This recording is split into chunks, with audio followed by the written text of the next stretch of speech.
Okay, tonight we're going to talk to Ozy and AronRa. We're going to be talking about what atheism is, that is, their understanding of atheism, that is today, and what it might have looked like years ago. And we're also going to talk about faith and whether we need it or not. We're going to talk about unbelief and what that might look like. Okay, let's cut to the chase. Let's get into the conversation. Just out of curiosity, Ozy, can you put on the table what you think atheism should be understood to be, that is today? Because, you know, when we look at it diachronically, we see so many people saying this and that. I've even gone to various pages published by atheists who are saying that theists have been labeling and defining atheism in a wrong way. And so I'm all ears tonight. I want to hear from atheists what they think or perceive atheism to be. What say you?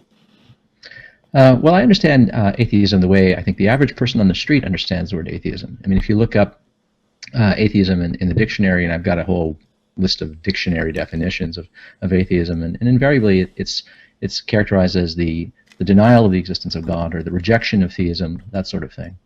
And that's a very traditional understanding of atheism, because given the context in which the word arose and grew in popularity in modern languages, in English, and first in French, and then in Spanish and English, Italian, all the Romance languages, the word atheism, atheism, ateo, all these words, they were offered in contradistinction, or over and against traditional forms of theism. And it was, I mean, there weren't a lot of atheists running around 300 years ago when this word really became fairly popular. It came into common usage. So when people were talking about the word atheism then, as now, they were suggesting that an atheist is someone who thinks there is no God, who denies the existence of God, someone who believes, for whatever reason, good reasons or bad, that there isn't a God. Just as a theist is someone who believes that there is a God.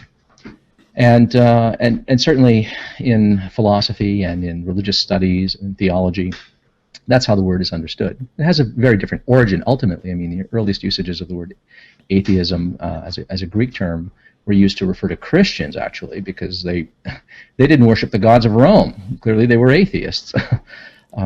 So, I mean, it's not like you can look at the etymology of the word. You have to consider how the word arose and what its usage is. So in common parlance, both for the man on the street and in academic circles, for the last 300 years, the word atheism has meant the rejection of theism, the denial of theism, the belief that there are no gods, or that there is no God.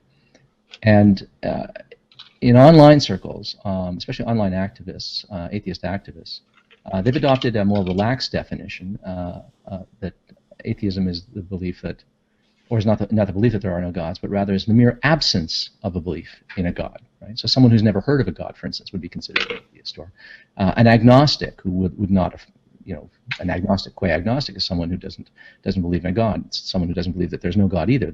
It's a fence sitter. They too would fall under that. Now, there's a word in the language called non-theism that I think captures that. And so I think that one should abide by the traditional usage of that word, because that's what most people mean by it, which is why our dictionaries are replete with such definitions, although there are some exceptions. And definitions change, of course, but I favor using the narrower, more traditional definition of atheism, just because it's consistent with the discourse for centuries, and also because we already have a word for the concept of someone who merely lacks a belief in what I call lacktheism. That word is non-theism. That word's been in usage for a good 150 years. I mean, in the 1850s or so, that term was coined around the time that the word agnosticism was coined. So we already have a concept, a word to characterize the concept of everyone who isn't a theist, everyone who is an igtheist, everyone who is an atheist, everyone who has never heard of God, everyone who is agnostic. We have a word for someone who's not a theist. That word is non-theist. And so I think that the word atheist actually serves a function. It describes those non-theists who in fact think gods are unreal. So that's my view. AronRa, why don't you put on the table what makes sense to you when it comes to the term atheism? Well, I would agree with Ozy in almost every sense. I mean, yes, we do have that word that has been established for the centuries in the original presentation, even by the way that the Romans dissented the Christians for not believing in their God. And so for everybody who is a non-theist, we definitely do have that word that's been common parlance throughout every class of people, and that word is atheist. So that everybody who does not have a belief in God, as the Christians did not believe in the Roman gods, they were atheist. The word non-theist literally means atheist, and the word atheist is the word to be applied to everyone who does not have a belief. So the one thing that he got wrong, though, is agnostic. Agnostic is not a fence sitter. That's somebody that wants to be a fence sitter. That's somebody who wants to not be able to give an opinion on this.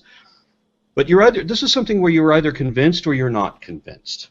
And once I convince you of something, then you should believe that. Or once you become convinced of something, you would believe it from that on. So there's a conviction to belief relation there. So you're either convinced or you're not convinced. And if you're not convinced that any actual deity really exists, you're atheist. So if you've never heard of a God, you're atheist. If you have no definition of God, you obviously have no belief in a God either, atheist. It doesn't matter how you define it, how you term the word, whether it's by the etymology or by the practical application down through history. The word, as Ozy pointed out, that already exists, well established, and should remain is atheist. So I'm trying to wrap my mind around this and be patient. Let me use a King James way of saying this. Are you saying that whatsoever is not theism is atheism? Exactly. I mean, it literally mean the same thing. Would you agree with that, Ozy? No, I think that the word non-theist was coined precisely to distinguish between atheists and everyone else who happens to not be a theist for different reasons. I mean, I'm a non-theist, right? I'm a non-theist because I'm an atheist, right? A 2-year-old is a non-theist, but not because he or she is an atheist, right? Aron and I are atheists in the full sense of the word, as I see it. We're atheists in the sense that we both would deny the existence of any and all gods, right? But there are people out there who've never heard of a God yet. There are young people whose minds are not capable of even apprehending or forming the concept of a God that we're talking about, or any kind of God that we might want to talk about. Those people are non-theists, right? So, I mean, the difference between Aron and I is not that we disagree about the existence of non-theists. We disagree on what label should be applied here. And I think that there's this broad catch-all umbrella, non-theist, and he's using the word atheist to serve that same function. But we already have a word in the English language. It's been around for 150 years, non-theist. Now, there's a reason why we don't hear the word non-theist used very much. It doesn't do much good. I mean, if a person says, "What's your position on God?" What's your position on the existence of God? And you say, "I'm a non-theist." The person is left wondering, well, wait a minute. Are you someone who's not sure if God exists?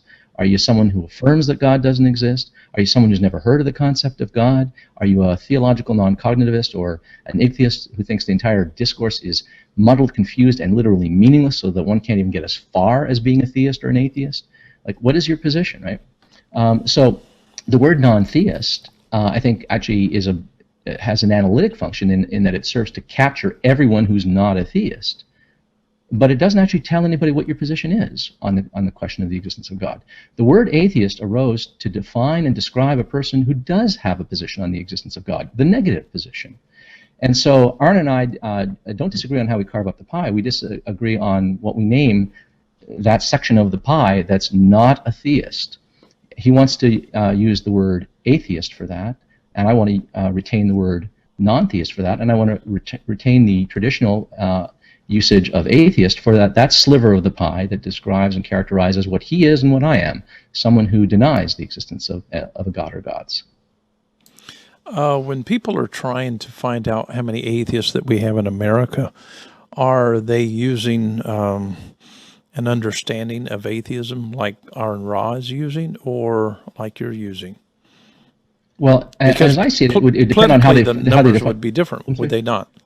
Yeah, it would be completely different. I mean, if they say, you know, if a questionnaire asks, "Are you an atheist?" and there's a definition of atheist provided that is the lack theist or non-theist definition, then of course you're going to bloat the numbers. You're going to have a lot more atheists suddenly. Why? Because everyone who's a non-theist is going to self-identify as an atheist under the definition that you provide.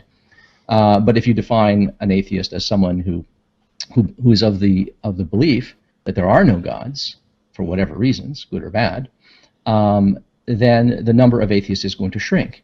And I think a lot of people who are critics of religion and self-identify as atheists, and who tend to be atheists because they actually think there are no gods, have a tendency to want to sort of bloat the numbers and subsume as many people under the umbrella or the heading of atheism. But I think that's a mistake. The umbrella of non-theism provides all the cover we need. I mean, if you're worried about numbers and you want to show a trend that people are abandoning theism, if that's what you're sort of agitating for, then non-theism does the same work as atheism. So that's why. But I mean, so far it sounds like we're quibbling only over the usage of a word, a particular word. You know, do you favor the word atheism or non-theism? Well, who cares? You know, let's call it quality. It doesn't matter, right? That would just be literally the most inconsequential of semantic quibbles. The reason I think it matters is that the burden of justification for being an atheist is different than the burden of justification for being a non-theist. If you're a non-theist isn't the name of your position. It's not the name of your position on the existence of God. It's a category of positions. It doesn't specify what your position is. So if a person says, "Are you a theist or an atheist?" and I say, "Well, I'm an atheist, but by atheist I mean non-theist," I haven't actually answered the question, do I think there's a God or not? And so I don't have a burden of justification. I don't have to give a reason why I think there's no God or gods. But if you use atheist in the stricter sense, then of course that will carry a burden of justification, because if you are someone who does affirm that a God or gods don't exist, then you need a reason for thinking why it doesn't. I mean, the person who affirms that a God does exist needs to affirm why they think there is.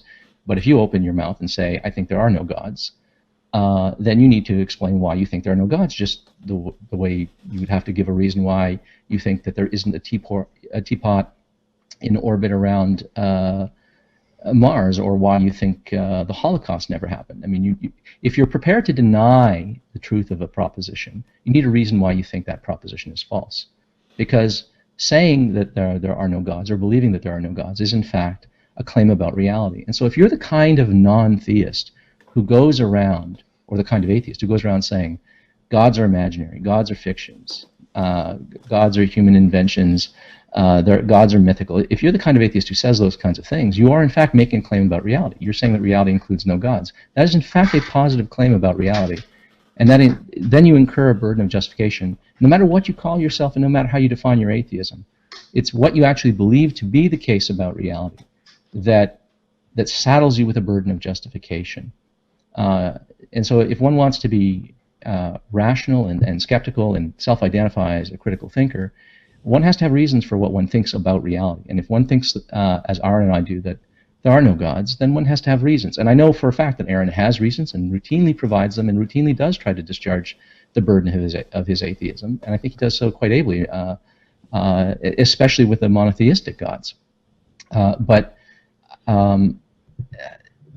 So the reason this is a consequential question is because I don't like it when I see my fellow atheists, who most of whom, like me, think that there are no gods, when asked why they think there are no gods, after saying they think there are no gods, or they say things like God's an invention, God's a myth, God's unreal, when they say things like that, they are making a claim about reality. And then if they run away from explaining why they think that's the case, and then they simply demand that the other person provide a reason for why they believe what they believe, then they're turning the tables, they're burden shifting, and they are not shouldering the burden of justifying their own position. And I think we end up looking intellectually weak, and I think we do a disservice to those of us who actually think that there are no gods. And so we shouldn't play hide the ball, and that's my concern about defining atheism so broadly as to actually evacuate it of meaning and actually redefine atheism as it's traditionally been used to merely mean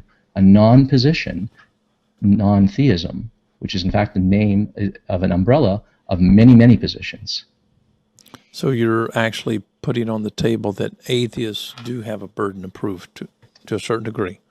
Anyone who has a belief about a God, about whether or not gods exist or don't exist, has a burden of justification. Yeah, if you think a God exists, you don't have to be able to prove that a God exists to be a theist. You just have to believe that a God exists. You can have the best or the worst of reasons. It doesn't matter. If you have a reason, great. If you don't have a reason, fine. You're still a theist, right? You can be a fideist. You can believe in a God on pure blind faith. You're still a theist, right? And similarly, if you're an atheist for the best or worst of reasons, if you happen to be of the opinion that, all these gods are nonsense, these are all made up. If you think gods are made up, if that's your belief, then you're an atheist in the sense that I'm an atheist. But then you need a reason why you think reality includes no gods. And I think that burden of justification is actually fairly easy to discharge. It's not hard to discharge. But I think a lot of atheists have drunk the Kool-Aid. They have been told for so long, primarily by theists and apologists, that in order to be an atheist, you must be able to prove, you must be able to establish that you know that there's a God.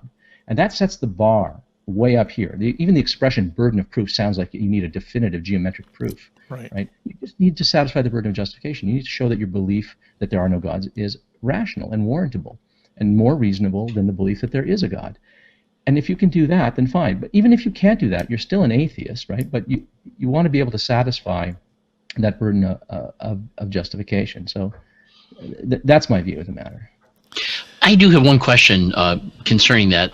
However, you know that I've often respected you, Ozy, because you are a very articulate and brilliant person, and I really mean that. In that you do have this ability to kind of clearly define terms and attempt to use them in a manner that is consistent, clear, pragmatic, thought out, what have you. The truth is, though, that a lot of people in the world are not people that we'd say have a strong mental toolbox. They're not necessarily strong critical thinkers. They don't necessarily appreciate or understand logic. Are these people, what sort of a burden do they possess if they believe that there is a God or if they believe that there is no God? And what do we say about these people who perhaps don't even really appreciate what constitutes a demonstration of proof or of a rational reason? How do we categorize these people, or is believing or not believing something that's only reserved for intellectuals? No, I mean, everyone has beliefs, right, and everyone has implicit beliefs as well.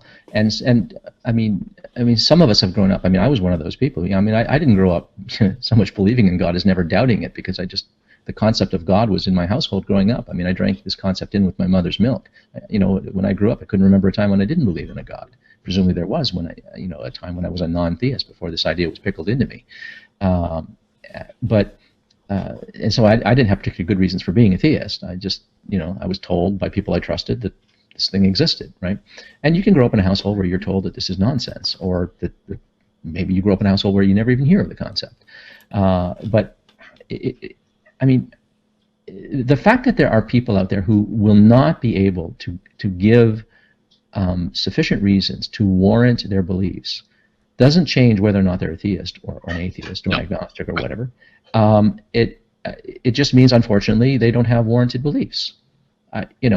All you can do is point out, hey, I think your beliefs are unwarranted. I mean, I have unwarranted beliefs about certain political opinions that I have. I have certain unwarranted beliefs about certain moral positions that I hold, that I know I'm at pains to justify. We're not all perfectly rational creatures. I would like to be more rational than I am. I would like everyone else around me to be more rational than we are. So, I mean, I don't look down my nose at people who can't justify their beliefs on questions that they haven't thought very deeply about. right? When you encounter someone who has thought long and hard about a question, and they seem to hold irrational positions, well, then I think you can sort of look down your nose and think, geez, you've given this a lot of thought. You've been reading about this for years, and you still cling to manifestly bad arguments, right? Okay, then I'm a little less sympathetic. But I don't think we don't have to sort of look upon people with disdain for this. But that doesn't mean that people who are less educated have a lower burden of justification. The burden of justifying your position is constituted by what your position is, right? If I say I believe probably there's a God, I put the estimate at 51%. Well, the burden of justifying that claim is a lot lower than if I were to go around saying gods are impossibilities. They are all impossible. Okay, well now the burden of my belief is much higher. So it's not.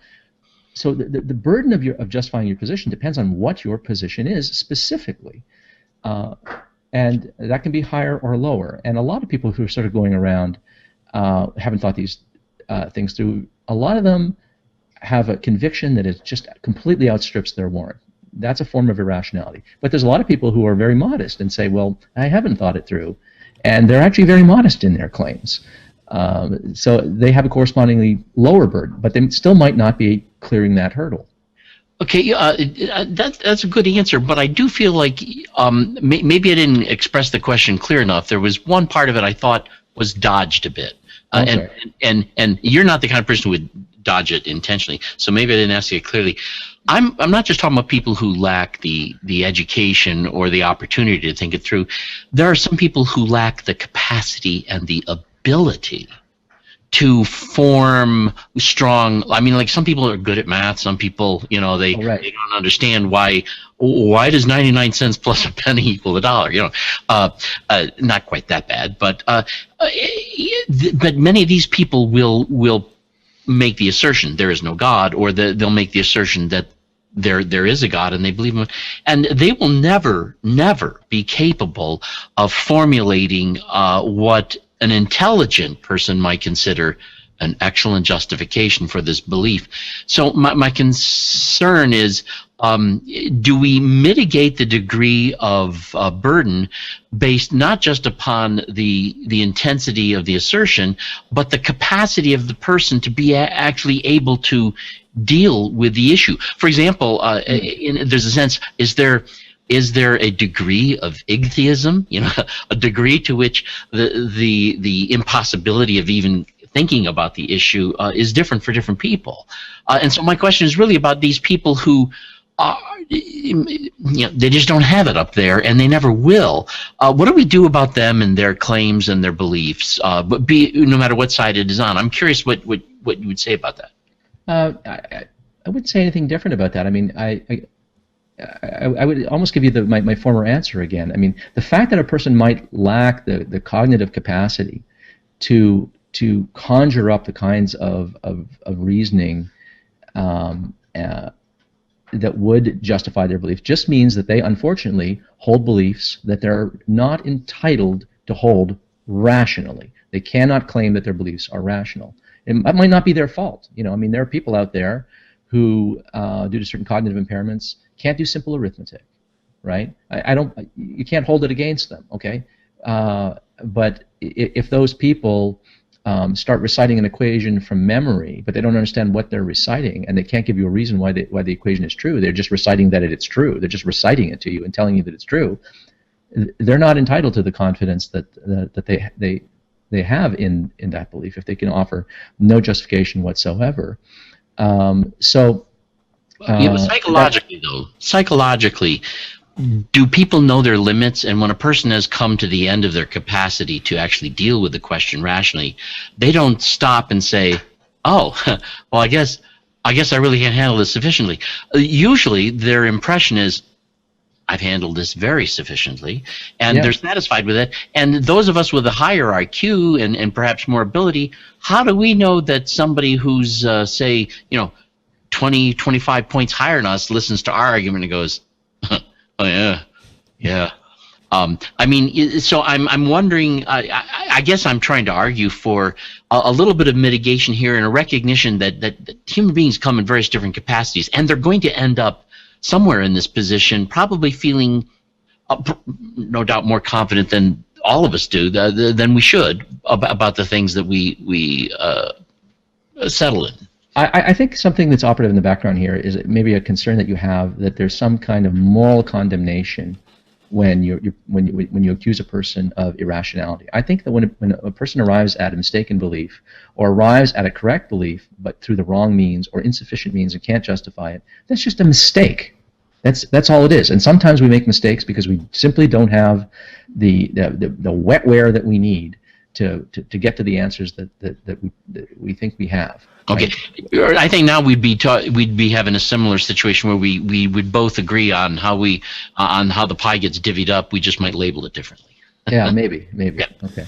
Right, but and by the way, I like that. I thought that was good because I do get the impression that semantically, you and Aaron do talk about things differently, but at the same time, you both recognize that all these categories exist. In fact, sure. Aaron couldn't argue that they're all atheists if he didn't recognize that, well, there's these, those, this, and they're all, So you do recognize that the pie is there and it gets divided. But anyway, thank you for that. I appreciate it. AronRa, before we move on to faith and not faith, did you have a pushback on Ozy, or do you agree with him? On almost everything that he said, yes. Absolutely. I mean, the biggest irritant that I have with religious believers is that they won't just say, that I believe X for whatever weird reason. It's that they assert as knowledge, that God exists. That they can make this assertion, and of course you've heard me say many times that it is dishonest to assert as fact that which is not evidently true. So what we have is a division of people who assert a belief, and then those who don't. And there has to be a category for the people who don't believe. And I don't mean that has a positive belief that there is no God, because that is a strategy of the religious-minded to keep our numbers divided so that they can put people into different categories that don't really exist, so that they can have some way of saying that if you're an atheist, if you call yourself an atheist, that means you know that there's no God. And so the only reasonable position, therefore, is to call yourself an agnostic, as if you're undecided, as if you're uncertain. Well, that means you don't believe. And that's what atheism means. And so the 150-year-old word, which is a baby compared to atheism, that Ozy is using, and I think that the confusion came from Huxley when he conjured the word Gnosticism roughly 150 years ago, because he was tired of people that were doing a similar thing, where they were objecting to, or they were strong atheists, and they were objecting to theism. And so he invented a fence-sitter position. But there is no fence here. You're either convinced or you're not. You either believe or you don't. And those who don't believe still fall into the category of atheism. If you look up the definition in the Urban Dictionary, it tells you that you have two different definitions. You have the lack of belief, and then you have the second definition, which is a positive belief that there is no God. Mm. And the thing that it notes after that is that all atheists, including strong atheists, identify as the lack belief position, whereas religious believers, identify atheism as the positive belief aspect, because they have to, because it's strategic. Now, I've often argued that the goal of atheism is to negate our own purpose, so that it becomes meaningless to even say that you're an atheist, because why would you have to identify as somebody that does not believe that snakes and donkeys talk, and that does not believe in magic spells and all of that? You shouldn't have to say that you don't identify yourself as somebody who does not believe in possible nonsense for no good reason. Yes. Oh, I'm sorry, I didn't mean to interrupt you. I thought you were finished. What were you going to, if you had something more to say? Well, yeah. Then you have Hitchens' razor, for example. I mean, Christopher Hitchens summarized. He said, positive claims require positive evidence. Extraordinary claims require extraordinary evidence. And what is asserted without evidence can be dismissed without evidence. And I think that's completely fair. If you're going to assert something based on no evidence at all, then I have no burden of proof to reject that. If you've presented no evidence for your positive claim, then that I don't have to reject it. Now, I do agree with Ozy that when I make a statement of fact that gods are impossible, when I take the extreme position, because I do, I take the position that gods are impossible, and I will justify that. But when you're going to reject the assertion, then you are under no burden of proof to justify your lack of belief.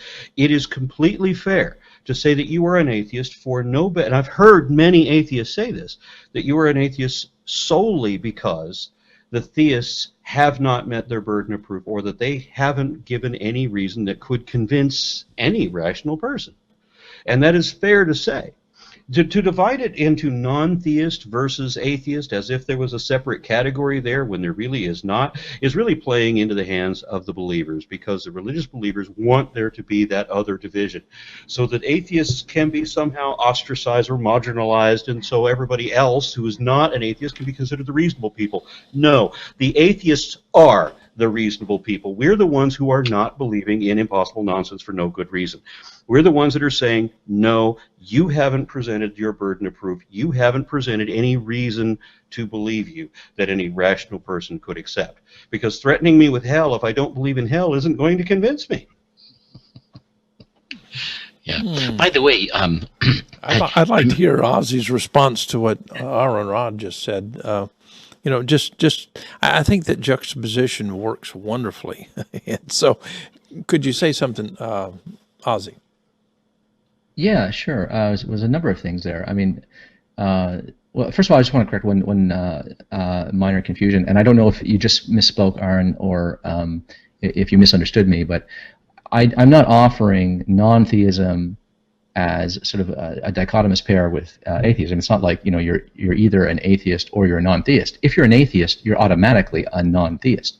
All atheists are non-theists, but not all non-theists are atheists. Well, I understand that you meant a subcategory. Okay, I would, good. of course, Okay, that's agree fine. that all atheists are non-theists and all non-theists are atheists, because both words are exactly the same thing. Yeah, whereas I think one is a subset. You think that they're coextensive sets. I think one is a proper subset of the other. And it becomes a distinction of strong and weak atheists, which I admit there is a distinction. No, between I don't agree with that. That's what I would disagree with. You and I are atheists. Okay, we both think that there are no gods. There might be another atheist in the room who also thinks that there is no God, and he might think, I think probably there's no God, whereas you might say, I think I can prove there's no gods. It's impossible that there's no gods, or whatever, right? And I might find myself somewhere in between the two of you. Okay, this is not a distinction between strong and weak atheists here. I mean, one can make that distinction, but that's not the distinction that I'm making here. The distinction I'm making is the distinction between those non-theists who think, to whatever degree of confidence, you know, strong, weak, whatever percentage you want to put on it, that there is no God, and those non-theists who would not affirm that there's no God, but merely are on the fence. I think that is in fact a legitimate position. I can explain why if you're interested.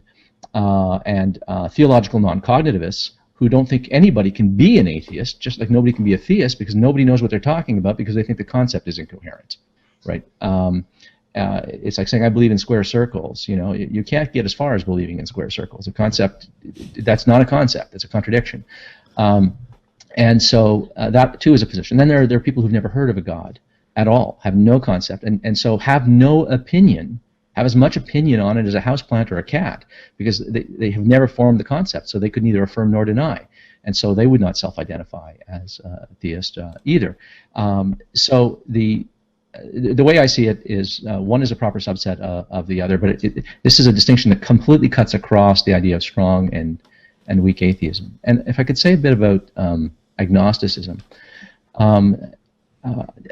when Huxley coined the term agnosticism, he had in mind a certain kind of agnosticism. A lot of people are agnostics in the sense that they're familiar with the concept of God and they don't believe it. They're not convinced. But nor are they prepared to say there's not a God. They're not prepared to say either. They're just too uncertain. They find that there are some good arguments for God, and yeah, maybe there is. And then there are these other arguments that go, yeah, maybe there isn't. But they on balance of probabilities, they find themselves in the middle. Now, to someone like you and me, who've heard these arguments and find, boy, I don't see how you can be on the fence. I mean, it can seem a little tedious, but honestly, there are a lot of people out there who really are on the fence. And I can remember a stage in my life when I was on that fence, where I really could not make up my mind. And it wasn't a position of cowardice. It was, I simply was not persuaded that the reasons for thinking gods didn't exist and that the arguments for atheism were also wanting. I thought some of those arguments were good for theism. And so I found myself in the position of an agnostic. So there's that kind of fence-sitter agnostic, but Huxley's position was not the fence-sitter position. Huxley's position was what we call a Huxleyan agnostic. It's someone who thought, it's not that I don't possess the evidence or the arguments that would push me one way or the other, but rather the question is unanswerable. Not that I don't have the answers and am not in That's true. I don't find myself in relation to the evidence that I can answer it, but that the question is unanswerable in principle by anyone ever. Right? It's an unanswerable question. Okay? It's a meaningful question, but no one could possess the answer. No one is ever going to be in a position to.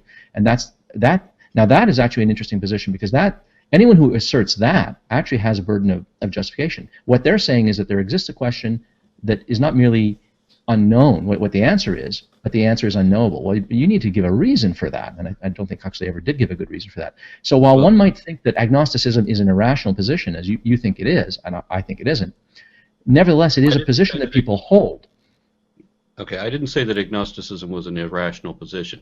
Huxley didn't. Well, no, you said that there were only two possible positions, because either a God exists or not. That's correct. There are only two possible positions. There's those who believe and those who don't. And the agnostics fall in both sides of that. Well, hang on. The Gnostics, which, and Huxley didn't take this into account, the Gnostics were those who asserted their belief as though it were fact. And that's the most irritating aspect of religion to me, is when people assert that I know that I know that I know there's a God. That's the Gnostic position. Okay, but the agnostic is somebody who says that it's not possible for man to know anything about the supernatural. But in that category, you have agnostic believers. You have people who say, well, I don't know, I believe there's a God, but who's to say whether that God, who that God is or what he wants or whatever, man, but I believe that there's a God, right? So that's an agnostic theist. They are the minority.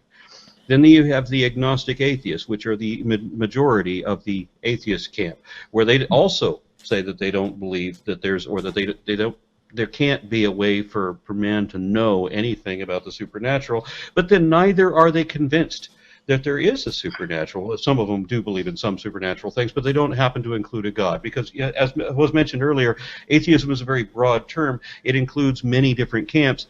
It includes shaman, it includes druids, it includes everybody who does not have a God in their belief system. And I know people who believe in, ancestral worship or in some kind of an animism or some kind of a supernatural healing or whatever, some kind of spiritual magic or Gaia or whatever, but all of these don't have a deity. So there are some religions that are atheist. Many subcategories, but Gnostic is not a subcategory, it is not a division period between atheist and theist. It's not a middle position, because it can be occupied on both sides. So when people say, well, I don't want to say that I'm an atheist, and I don't want to say that I'm a theist, so I'm going to say that I'm an agnostic. I called myself an agnostic pagan for Christ for 15 years, because I hadn't done the research to understand what Christ was really about, and I didn't really understand what paganism was really about. I had to do the research to figure out what atheism was really about, and then I realized that I had been lied to. I've been told. Were you lied to, or were these people simply mistaken in your view? I was lied to about what an atheist is. I was told that an atheist believes in nothing. I was told that an atheist knows that there's no God, and unfortunately, it's the same lie that Carl Sagan bought into. Is that a falsehood or a lie? I mean, I might be quibbling here, but I mean, did you think they were lying, or do you think that they sincerely believe that? Yeah, exactly. Okay. I would insist that it was a falsehood, not a lie. Okay, but it's still not truth. And at some point, somebody started the story who knew better, or it couldn't have perpetuated the way it was. Well, I don't know about that. I mean, I think people can sincerely believe falsehoods, and falsehoods can spread without. At some point, somebody had to know. Well, no, I'm not. I won't say. I don't mean to suggest that nobody is not cynically opportunistic enough to lie about this. I think, in fact, there are people who, in fact, I've known people who, in fact, lie about this. But I think that the majority of people who say that in order to be an atheist, you have to be able to prove that there's no God. I think most people actually, they come by that belief honestly. They've heard it from people that they trust. They think that's actually what the word means, And that, I mean, that is a falsehood, but I don't think they're lying when they say it. I mean, Yeah, I want to share this with you too, because I mean Sure. it's relevant here. I mean, one of my dearest and oldest friends, I found out, was criticizing another one of my friends when she came out as atheist, and he was criticizing her, saying, "You can't be an atheist because you can't prove that there's no God." So immediately when I find out, she's upset about this, that he's criticizing her, I jump on him too, and I say, "Okay, well, are you convinced that an actual deity really exists?" And he says, "No." And I said, "Well, you're an atheist then. Why the hell are you giving her trouble?" And so he comes to a defense to say, "Well, I'm not convinced that there's a God, but I'm not convinced there's not one either." Well, that's still bullshit. You're still not convinced. So you have, in order to be a theist, you have to have theism. You have to have a religious belief that there is a God. Atheism is no religious belief that there's a God. There's your division, and there's no possibility to sit on that fence. Well, hang on though. I mean, consider this though. I mean,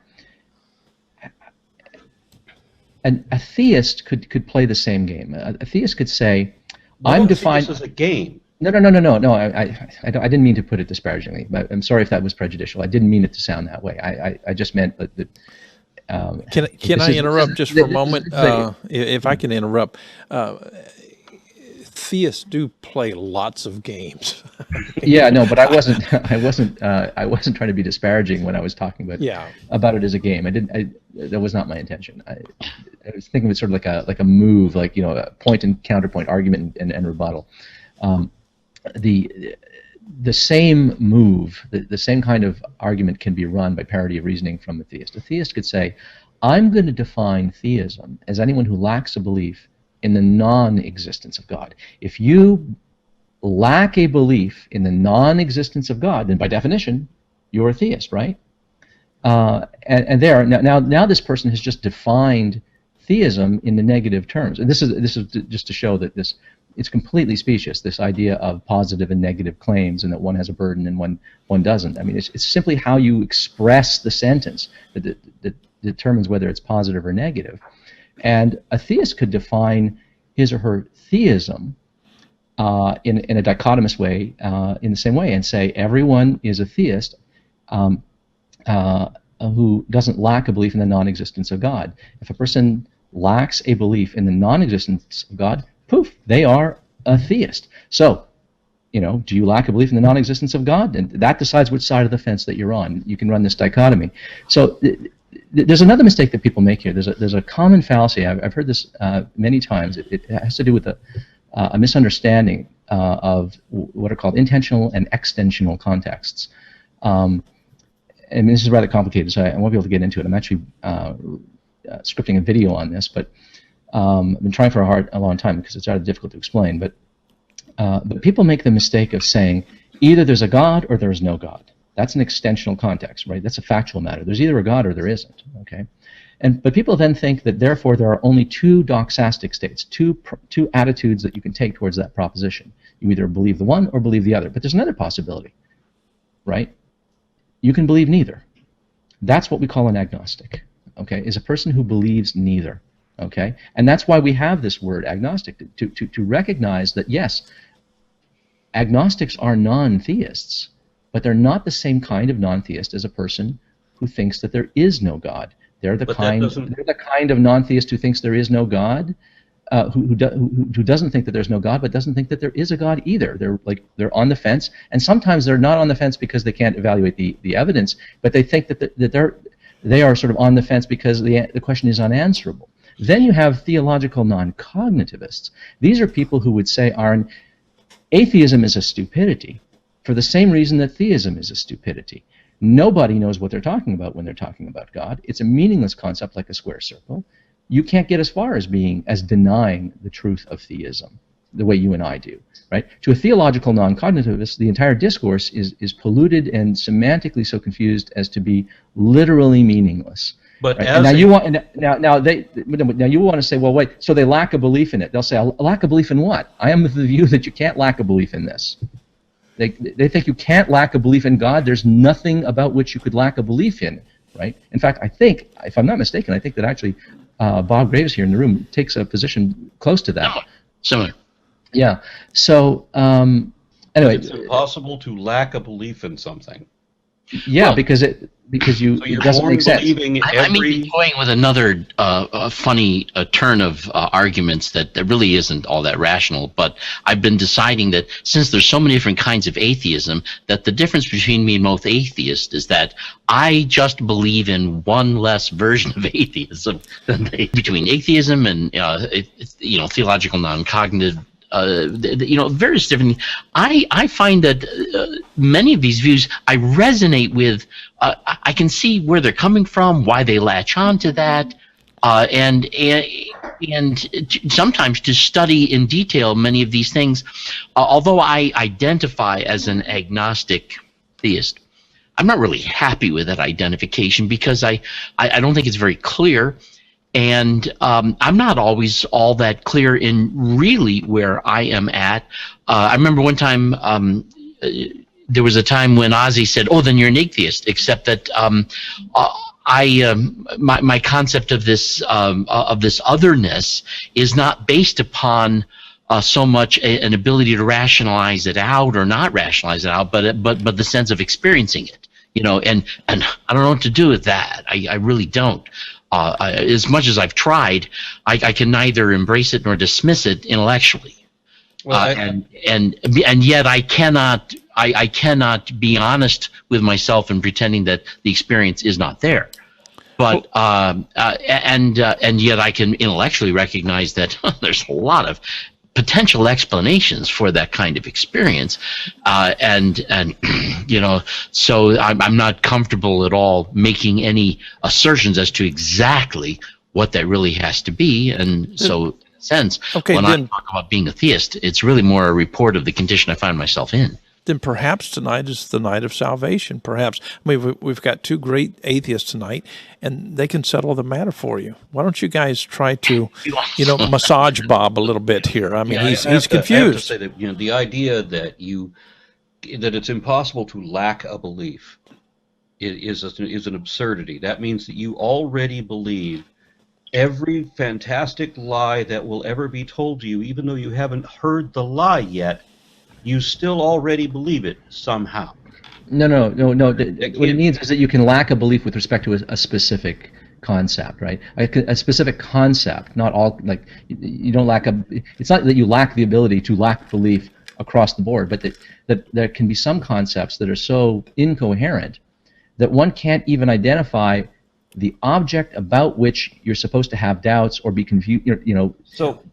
Deny or insist I don't believe that. Okay, so very much there. In your atheist thing, you said where the whole concept, the whole topic doesn't make any sense. I agree completely with their position. That whole topic does not make any sense, which is why it sounds screamingly like an atheist position. Okay, but no, wait. But an atheist is someone who doesn't think that some God concepts are just stupid. They're falsified. I think Christianity is falsified. I mean, it's born falsified. I think that religion is just false. All of the monotheistic Abrahamic faiths, specifically, are falsified. They are false to fact. They are falsified by history. They're falsified by science. They're falsified by archaeology and anthropology. And without trying to derail this, how do you feel about Hinduism, for example? I know a lot less about it, but I don't think there's anything to suggest that this pantheon of gods and this conception of avatars and things like that makes any sense, and that there's any evidence to offer in support of it. No probative evidence, anyway. I mean, they exist as bare possibilities. So it would seem that we both agree. No, I would say that Hinduism is falsified also. I don't know enough about it. I know you know more about Hinduism than I do, so I don't know that there's a way to falsify Zoroastrianism, but I would agree with you that the Abrahamic religions have been falsified. Right. So it's in that sense that I think that those religions, I can say that that it's just nonsense to believe this stuff. Provided that you do a little bit of digging, a little bit of homework, I think you can establish that these religions are falsified, and to persist in the belief, like young Earth creationism or something like that, is really to embrace nonsense. Okay, but the atheist is talking about a different kind of nonsense, a different order of nonsense. The atheist is saying, no, the concept is incoherent. Okay, when people are talking God talk, they think that they're being meaningful, but they don't realize that none of them are referring to the same thing. They're all equivocating all over the board. None of them know what the other is talking about. They just think that they are because they're using the same words.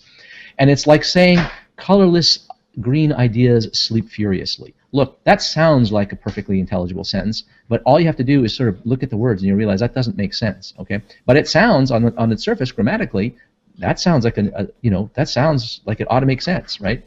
So I would have to say that the atheist who holds this position is holding an atheist position. This is clearly a position of, they're not convinced by this. They certainly don't believe the claims. Not convinced by what? Not convinced by what? They're not convinced by the claims of the theists. No, they would say that there are no claims of the theists. The claims of the theists aren't asserting that there's a God and who that God is. No, they're mouthing the words that there's a God. They're professing to believe something, but there is no object of belief. And I don't mean that there isn't a referent in the world. I mean, they have in mind an incoherency, right? Like a square circle. Okay, if I say imagine a square circle, no, you can't.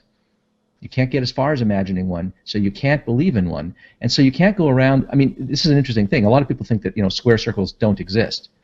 We don't know what they are. A square circle is not even false. It's incoherent, right? When it is a contradiction. It's like saying, this is a microphone and it is not a microphone. I've asserted and unasserted the proposition. What have I said? I haven't said anything about reality, right? I haven't said a false. I haven't uttered a falsehood even, right? So that's what the atheist position is. The theological non-cognitivist position is that I can't be an atheist, says a theological non-cognitivist. I'm a non-theist, that's for sure. I'm not a theist. But nobody could be a theist. Okay. Nobody so could if they acknowledge that they are a non-theist, then they acknowledge that they're an atheist. No. I would call them a non-theist. You would use the wrong term, but that's okay. They would still be an atheist by every definition. Well, not by every definition. But this, okay, can I take you up on this, Aaron? Because I don't understand why you say by every definition. Okay, I mean, you're right. Because I forgot that there are theists and there are a few dictionaries that are run by religious people who do use the wrong definition. So okay, hang on. Can I challenge you on this? Because I've heard you make this claim before, actually on this show, like a year ago or more.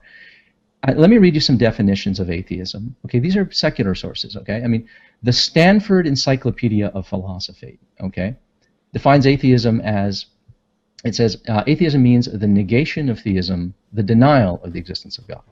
Mm-hmm. The Merriam-Webster Dictionary defines atheism as a disbelief, not a lack of belief, a disbelief in the existence of deity. Yes, and but a disbelief is a lack of belief. Well, you could characterize it that way.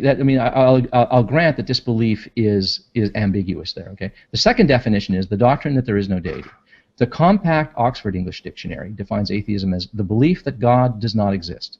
The Cambridge Advanced Learners Dictionary describes atheism as someone who believes, or atheist, someone who believes that God or gods do not exist.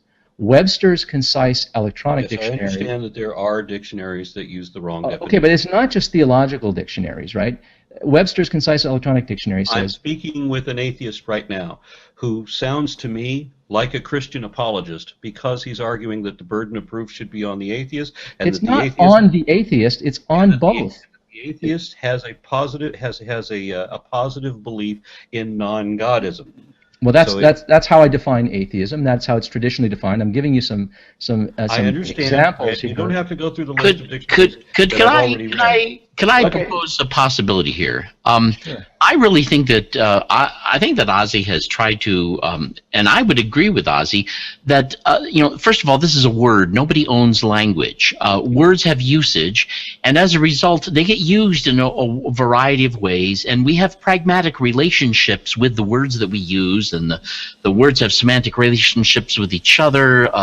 So I mean, there's a lot to divvy up here, but. I've heard AronRa define faith as a firm conviction that is assumed without reason and defended against all reason.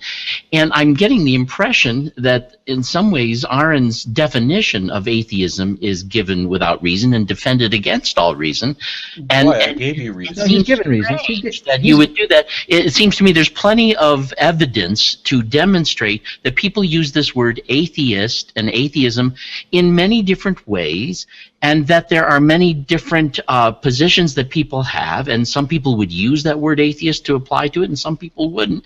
And to say that there's a correct definition of words strikes me as being a linguistic argument itself that is contrary to linguistic science. So I don't get it. Okay, well, I'd be happy to explain that.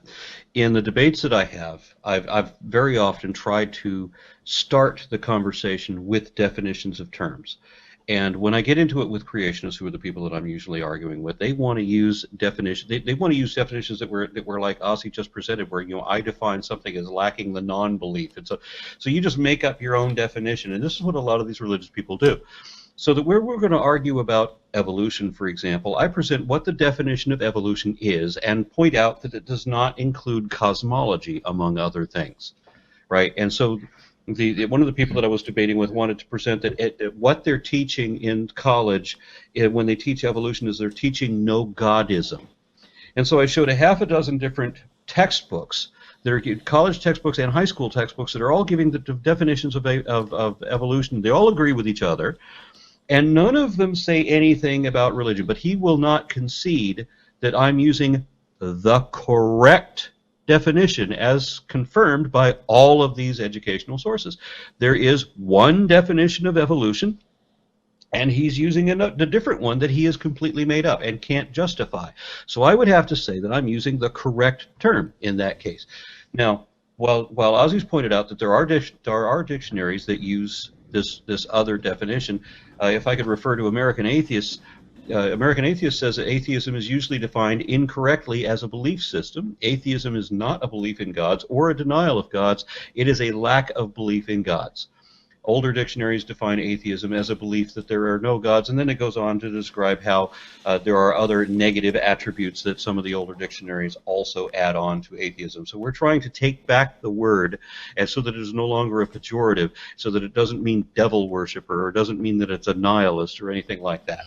It's simply anybody no one has who ever does successfully owned the language, and the whole notion of a correct definition for a term. Terms have usage, and that usage diachronically and synchronically will drift, and nobody can control it. And as a result, the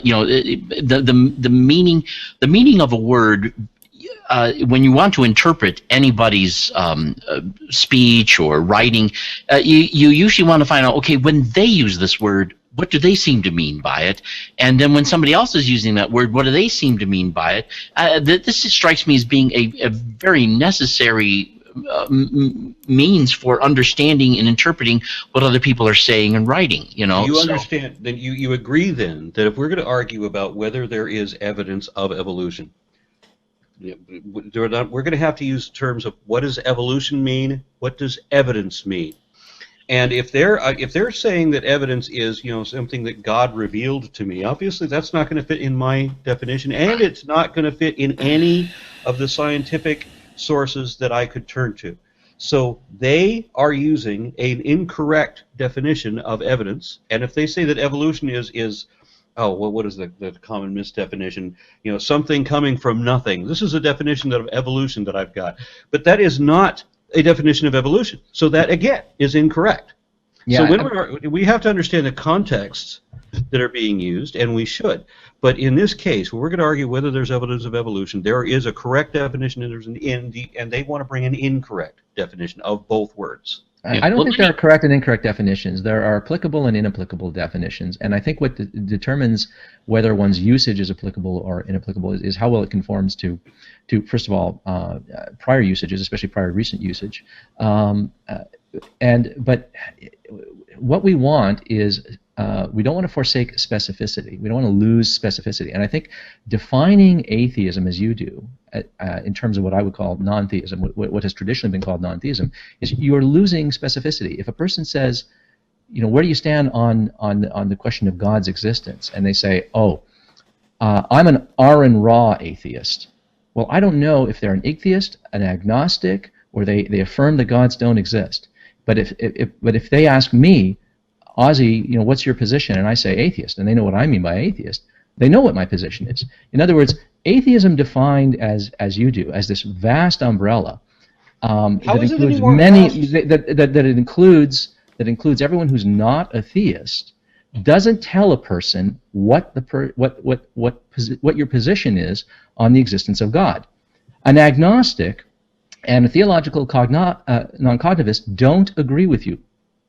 But according to you, they hold the same position.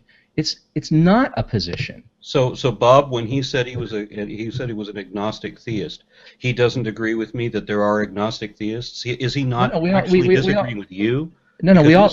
You said all agnostics were essentially atheists. No, I didn't say that. I didn't say. You said agnostics are non-theists. Non-theists. They're all non-theists. Same thing. Right? Yeah. Well, no, that's where you beg the question when you say they're the same thing. That's the point of contention between us. Non-theist means exactly what atheist means, and that's the point of contention. That's the point of contention. Centuries before non-theist was invented. May I say something here? Yeah, sure. When Ozy says non-theist, Ozy means by non-theist what he means by non-theist, and when Aaron says a non-theist, he means what he means by non-theist. And so you may be using the same word, but no, you're not. I'll speak his language and say non-theist, but I mean atheist because that's what it means. Yeah, well, I think when you say that's what it means, you are in fact flying in the face of centuries of usage and ordinary common usage in the street. And by the same terms, atheist predates non-theist by many centuries. Yes, absolutely, and it wasn't used to describe. I mean, it was also used to describe Christians, for goodness sakes, right? I mean, look, the word has changed. I'm recommending that we use the word as it has been used in modern languages for centuries, and in theological and philosophical discourse, and we are presently involved in a philosophical discourse. Are you saying then that atheist has not been used the way that I use it? No. Online, longer than non-theist has been used. Yeah, I would argue that, but the way that you were recommending that we use it is catching on online. And the reason. But this isn't my recommendation. You understand? This is centuries old.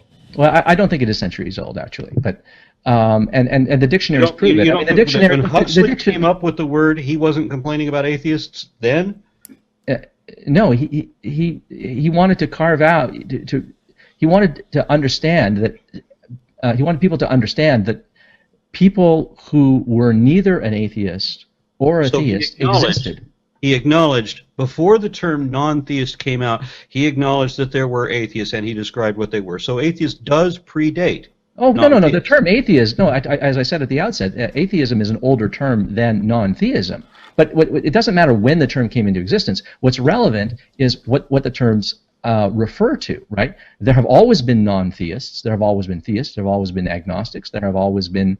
I don't know how long there have been theological non-cognitivists, but there have always been agnostics of various flavors, theists of various flavors, and atheists of various flavors. Okay, so you understand that when we're talking, you say non-theist, I hear atheist because that's what it means. I argue. Literally, that's what it means. When I say that's what it means. Is what's at issue here. You can't simply. This is a conclusion that you're assuming here. You're assuming a conclusion when you say that. I'm not assuming a conclusion. There's theist, and you can either put the Greek prefix in front of it, or you can put the English non-prefix in front of it. But either way, it means the same thing. Okay. Well, first of all, this etymological argument is specious. I mean, what were the Greeks thinking when they called? I mean, they knew what atheos meant, right? They understood that a was either negatory or privative, right? Okay. So atheist meant something? Yeah, atheos meant something back then, and it included Christians, right? So clearly, the people who coined that word way back when. So when I say what you meant by atheist. Okay. So when I say atheist means not theist, right? Well, that's correct, right? That is what it means, not theist. No, that's not what it means. No. I think it's a proper subset. Can I jump in just for a second? I would like to say just when you put a couple of things. in front of a word, what does it mean? Hello. Can I jump in just for a second? Sure. First of all, I think what Ozy is saying is words have usage, not inherent meaning. I know that words have usage. Oh, okay, but let me finish this up. He's not allowing me that words have a specific usage in this context, at this time, in this conversation. That when you put the a prefix, it means the same thing as putting the non prefix. That's what it means. It's perfectly justified to say that that's what that means. Because that is what it means. Okay, but listen, if that were how the word was always understood, and right, we wouldn't find all of the dictionary definitions that I just read that say things like the doctrine that there is no deity, the belief that God does not exist, someone who believes that God or gods do not exist, one who denies the existence of God. And now notice, the Oxford English Dictionary, hang on, wait, the Oxford English Dictionary defines non-theist as a person who is not a theist. That's a non-theist. That's your atheism. That's no, all atheists are non-theists, right? That is correct. But not necessarily all non-theists are atheists. But is there a non-theist? This is how it has traditionally been used. Is there a non-theist who believes in a God? No. Okay, no, then all non-theists are atheists. No, you're confusing necessary and sufficient conditions. It is a necessary condition on being an atheist that you be a non-theist, but it's not sufficient. And the proof that it's not sufficient is that we've had all these definitions for years. A non-theist and atheist, different language prefix. You're using the English language prefix non. I'm using the Greek language prefix a. Means the same thing. Well, why would anyone have coined the word non-theist if atheist always meant what? Because atheist is a hated word, which is why American atheist is so. It might have been. Look, I'm all for destigmatizing the word, okay, but evacuating the word atheist so that it no longer characterizes a position on the question of God's existence. What do you mean? And turning it into a large set that leaves a person wondering what is your position. We're not the ones turning it into the large set. Well, the people who recommend that atheism be understood as you do. There was another deliberate action to try to turn atheism into a small set.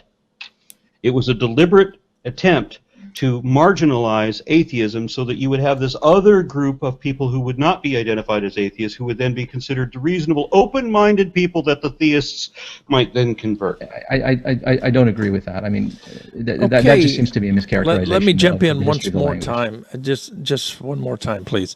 Okay, now we've said probably enough on tonight's show concerning atheism and all of that.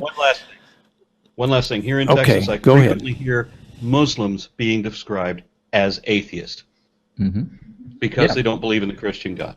Right, they don't believe in their God. That's the Roman use of atheist to refer the way they applied it to Christians. You don't worship the gods of Rome. You worship some other god. You're atheist. You're an atheist. I mean,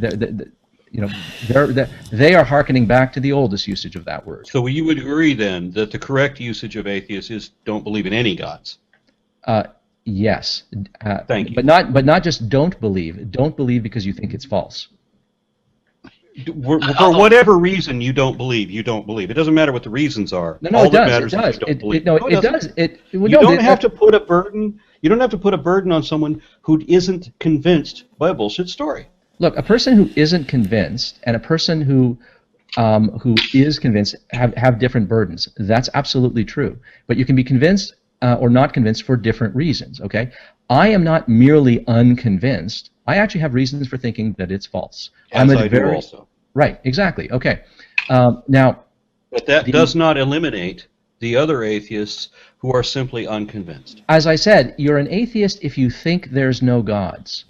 And if you don't you can have no reasons or terrible reasons. You can be a well-justified atheist or a poorly justified atheist. There are people who are atheists for terrible reasons. Okay, it boils down to you've got this obscure word non-theist, which you have interjected to be a side of atheists to further marginalize atheists, or if that was maybe not your intent, I don't know. But that's the effect of it. Why would you accuse me of marginalizing atheists? This is purely ad hom. This is purely an ad hom argument. But that is what it does. By taking the broader category of atheists and criticizing it for being appropriately broad, who is criticizing it? I didn't criticize it. I just think it doesn't mean the same thing as atheist. I think one is a subset of the other. Umbrella term. We already have the umbrella term. We had the umbrella term atheism before they invented the non-theism term. This is what I disagree with. Okay, I think that our audience atheism already predated non-theism. Someone talked to me. Predated, yes, atheism predated. I think that our audience and in the context that Huxley described, it was the same context that I'm using it. Hello. Okay. Let me interject something. I think that our audience has heard several things stated over and over again. So what we're going to do is move on. I was going to make a point about linguistics and the approach, namely that we need to take toward words, but we're almost out of time, and I'd like to move forward into the context of faith, because it's my understanding that you guys don't look at the idea of faith one in the same way. And so I'm going to pitch it to Ozy, because you said that your understanding of whether we need faith or not at all in our lives is a little bit different than AronRa. Is that correct?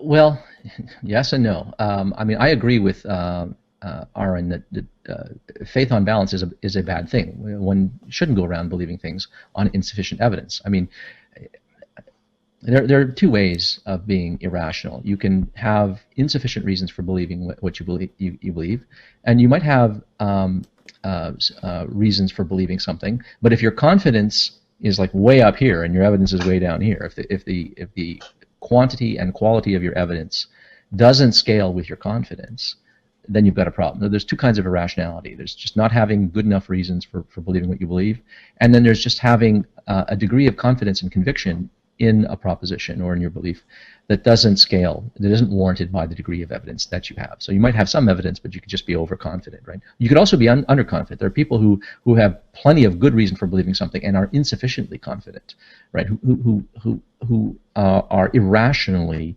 doubting things, right? I mean, climate change denial sort of springs to mind in connection with that. But that has to be sort of be borne in mind that there are two ways of being irrational. No proposition is itself intrinsically rational or irrational. What makes a proposition or a belief rational or irrational is how you arrive at it. Right. The only thing that could ever be said to be irrational propositionally, irrespective of a person's reasons, it would be something like a flat-out contradiction or something like that. That I think we could say is just, tout court, irrational simpliciter. But so, like Aaron, I don't want to believe things on insufficient evidence, and I certainly don't want to believe things on blind faith. I don't want to just, affirm things.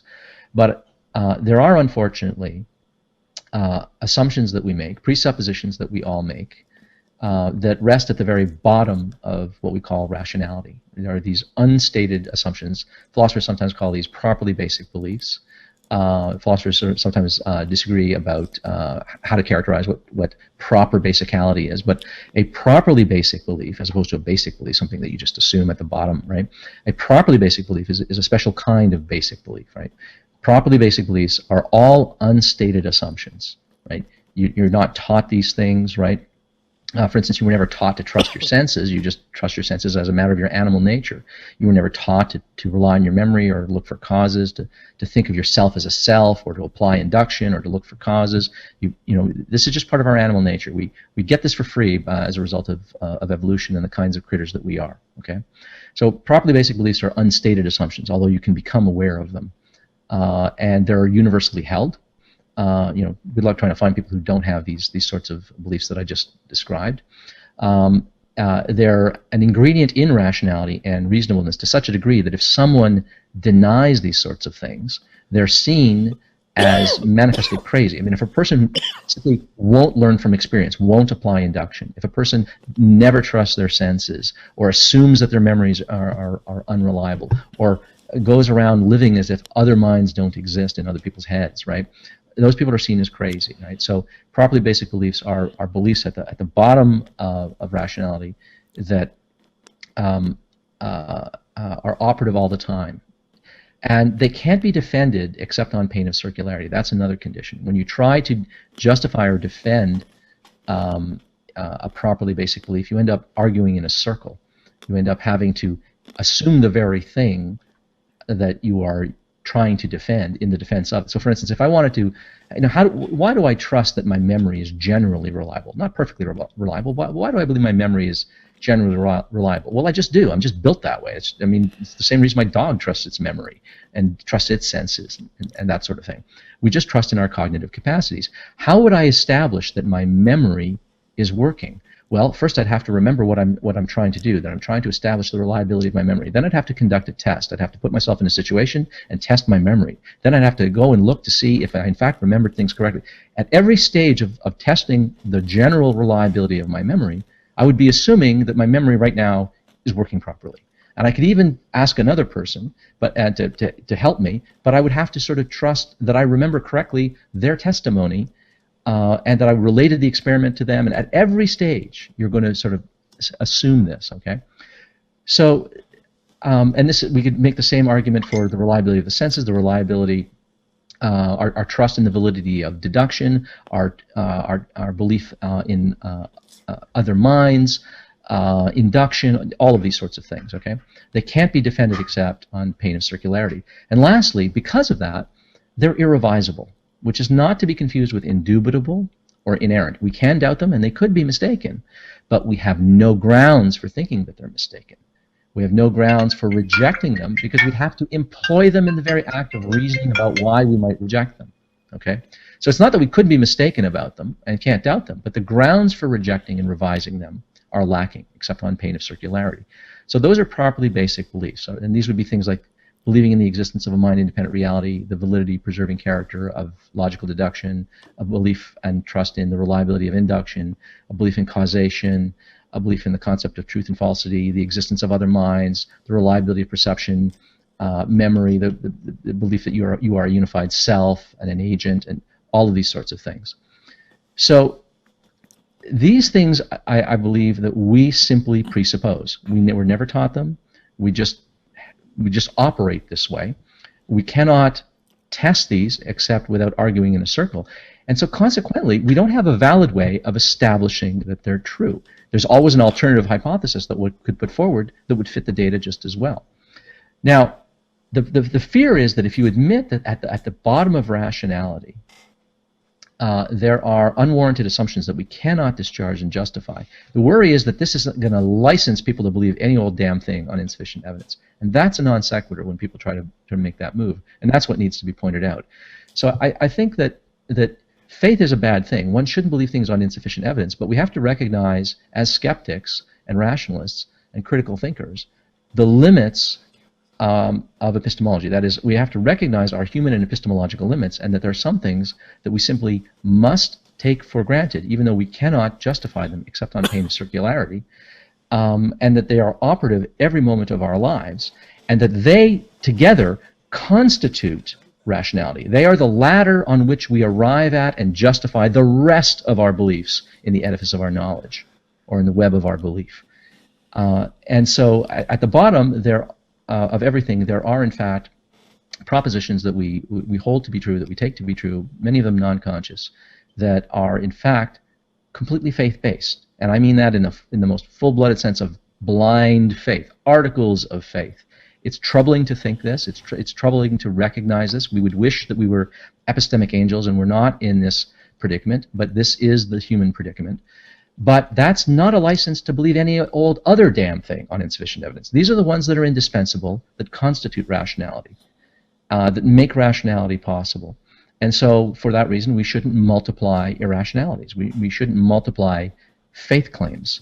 And fortunately, everything else in the structure that we call rationality gives us the toolkit that we need for filtering out and eliminating other faith-based beliefs, and that constitutes critical thinking. You know, one of the things that I'm curious about is I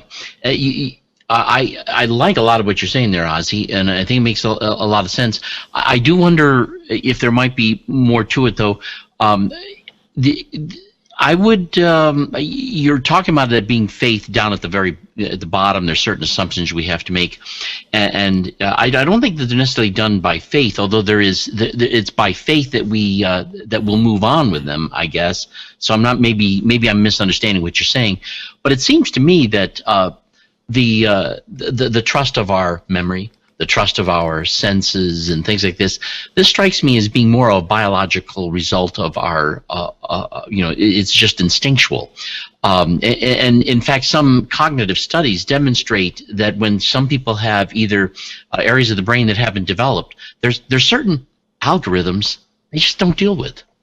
If, for example, Rebecca Sachs at I think it's RIT, she's actually doing a lot of work on this one particular area of the brain that has been credited with Rebecca Sachs, S-A-X-E, I think. But anyway, this area of the brain has been credited with giving people the ability to understand how somebody else from some other experience is perceiving things and adding things up differently.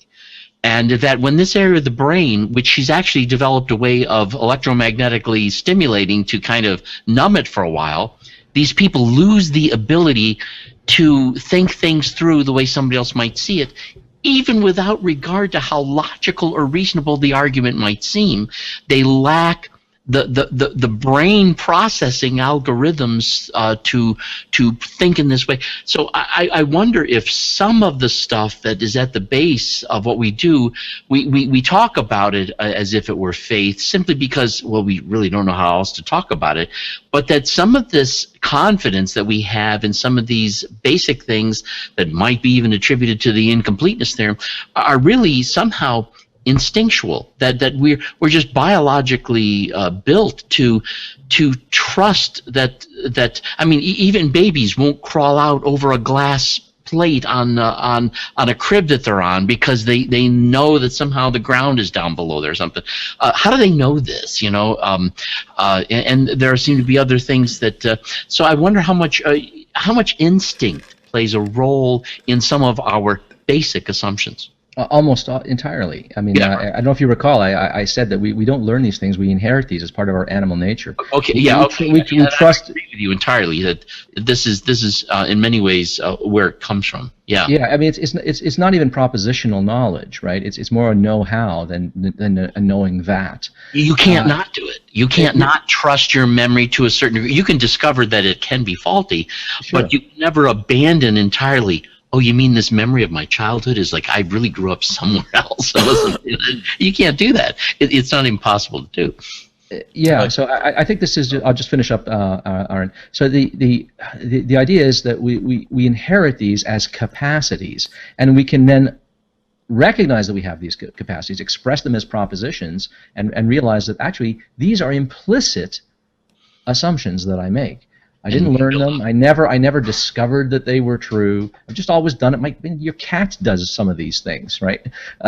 So we shouldn't be surprised, given that our evolutionary history, that we are descendants of other mammals, that we too would have these capacities that allow us to get by in the world.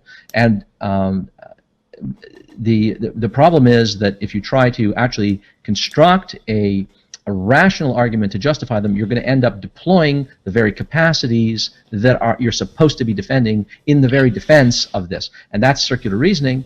That violates an epistemological norm of reasoning, of good reasoning, and so we know, well, okay, we have this unfortunate problem. Just because something is irrational is ordinarily a reason to dismiss it, okay? But there are some propositions, these properly basic beliefs, these are not dismissible. They are irrevisable, and that they're irrevisable because we literally lack the rational reasons that would allow us to dismiss them, because we'd have to argue in a circle to do it. Extinctual. Okay, AronRa, what say you about faith? Is Ozy right? There are certain assumptions that we have to make if we're going to be able to understand or perform anything. And if we don't make those assumptions, we can't succeed at anything. Right. So this is pretty strong evidence that we should accept those assumptions. It's not irrational at all. And it certainly isn't faith. And yes, we presuppose these things because, as you said, we're born with them. Your cat is born with these presuppositions. But even when you try to examine them and reevaluate them, you still come back to the same conclusion. I have to go by these assumptions, because if I don't, I will be crazy and I can't succeed at anything and I can't understand anything. So this is substantial. This is not irrational. And I wanted to throw out one other thing. I mean, because I could hear the keyboards tacking away when you jumped in before about when I said something when I said the words mean things, especially when I was talking about, what a means when you put it in front of a prefix, the same thing as what non means when you put it in front of a prefix. That has a meaning. Now, I understand that words change in context, but of course I'm talking about a meaning in context. So if I'm talking about evolution, for example, and I'm going to defend evolution, I'm going to be defending the meaning that is given by the different sources or the different definitions that I can provide by the educational sources that I'm arguing for. So meaning in that context. I have to take the position that words mean things, and when you start throwing out a scientific term and you've got your own personal definition that you concocted in your bathroom for it, then I have to contest that. That is not the meaning that is being applied by the educational institutions for whom I'm arguing. But would you please faith, admit this? And regarding faith. I'm simply trying to put something on the table to have a meaningful conversation. When it comes to, let's say, the great debate, we really don't have a determinate language to use. Would you admit that? It's not like biology. Biology, the reason that people can get on the same page quickly, it's because they're using a determinate language. But when it comes to the great debate, people are all over the place, correct? Yeah. And so let me state something that I wanted to state earlier, and I'll actually read it. It's something that I wrote back in 1982. I said, words have usage, not inherent meaning. Meaning is derived from usage by which phonemes are put together from systems of inflection, yada, yada, yada. That is how they are used morphologically and syntagmatically by the design of each author/speaker, and this creates a lexemic field to the degree that the receptor here gets blah, blah, blah, blah. So in saying that, it's true that the etymological, diachronic, and synchronic use of a word does shape, to a degree, a semantic domain field for analysis, but none of this should be thought of as the inherent meaning, for such a word is always subject to an arbitrary nature of its user. In this sense, meaning should be thought of as a contextually driven, and sometimes non-contextually driven, extensions of word usage. So words in and of themselves are meaningless, that is, without linguistic and non-linguistic elements, on and on and on. I wrote a long thing about this, but my point is, it seemed like, the discussion a few minutes ago was more about, oh, this word means this, and oh, that, no, it doesn't, no, it doesn't. What we should be talking about and willing to talk about, especially in the age of reason, we should be willing to say, let's take a scientific approach toward this conversation. Let's get on the same page quickly, and we can do so if we'll simply say, okay, let's look at this usage, and let's admit diachronically it's been there and it may work today, and we can use it or put it on the shelf. And I think that's what both of you guys, in a sense, are attempting to do. But I was wanting to see if we could have any kind of, concord here this evening on some terms, simply to take the conversation a little bit more rapid to, from point A to point B. Does that make any sense to you? In this conversation, I described what Gnosticism meant to Gnostics versus what Gnosticism meant to Thomas Huxley, for example. For another example, I could use what race means in the common context versus what Darwin meant by race when he said, in his title of the book of the favored races, people want to call him racist because he said favored races, but in his context at that point in history, race meant literally species or subspecies, more specifically, and he argued that humans are all of the same race, by which he meant subspecies. Yes, the words change in context. They change over time. They change in usage. But there is a meaning implied. There's what Darwin meant. There's what Huxley meant. And when I argue for a term, I express what I mean. And if I'm going to be arguing in favor of evolution, for example, that I'm going to be sourcing the educational resources that I'm going to be defending. And I said, this is what they mean. So this is what, when I use this word, this is what I mean. Okay, I understand that, but you keep saying that, faith has this consistent usage. You did that on a subsequent show, and I'm simply saying that when we talk about faith, it's all over the place. For instance, if I were to say "Dekautentus unic pisteos," you cannot argue that it means the kind of faith that most Christians are talking about today, simply because the participle in there is tense, a passive voice. it indicates to us that we have something quite punctiliar. It cannot have any subsequent action. And in other words, what's happening in the context there demands of us to look at a particular time in history which something would be stated. And so when theists approach the text, we have people simply looking at that word, and they are repurposing the word simply to fit their own understanding of this and that, but we really have not recovered the intent of the author, and that would be Paul in this context. And so I think that's what Ozy was attempting to do, was simply to go back and look at things diachronically and say, hey, this is the way that many people have been using this, and yes, this is, the term atheism in usage was not just if it's not theism, it has to be atheism. I think that he was trying to consider, a much larger umbrella, and I think that he gave it to you by simply saying that non-theism would be a usage that would be meaningful for this conversation. Am I wrong, Ozy? I don't know. It might be cutting across. I mean, I am not sort of trying to argue that we have to sort of be, that we must abide by traditional usages. Words do change, and there can be principled reasons, including ideological and political reasons, for recommending a new usage. And I think that that's what's been happening in the online activist atheist movement, is people have been agitating for a broader understanding and usage of the word atheist, so that it includes everyone who's a non-theist, right, not just atheist as it's been traditionally understood as someone who denies or rejects theism. And I think that the reason for doing that is in part to swell the numbers, but also by defining atheism so that it's no longer a position, but the absence of a position. Then, of course, if a person doesn't have a position, then of course a person doesn't have a burden of justification. And then it falls to the other person who does have a position to justify their position. But in fact, most people who go around calling themselves atheists using the lack-theist definition of atheism, or the non-theist definition of atheism, those people, in fact, most of them are atheists in the traditional sense. They go around saying, gods are myths, gods are fables, gods are inventions, gods are imaginary and so forth, or gods are nonsensical or incoherent and stuff like that. I mean, these people are gods are falsified, demonstrably false, right? These people are in fact affirming something about reality. They're saying reality includes no gods.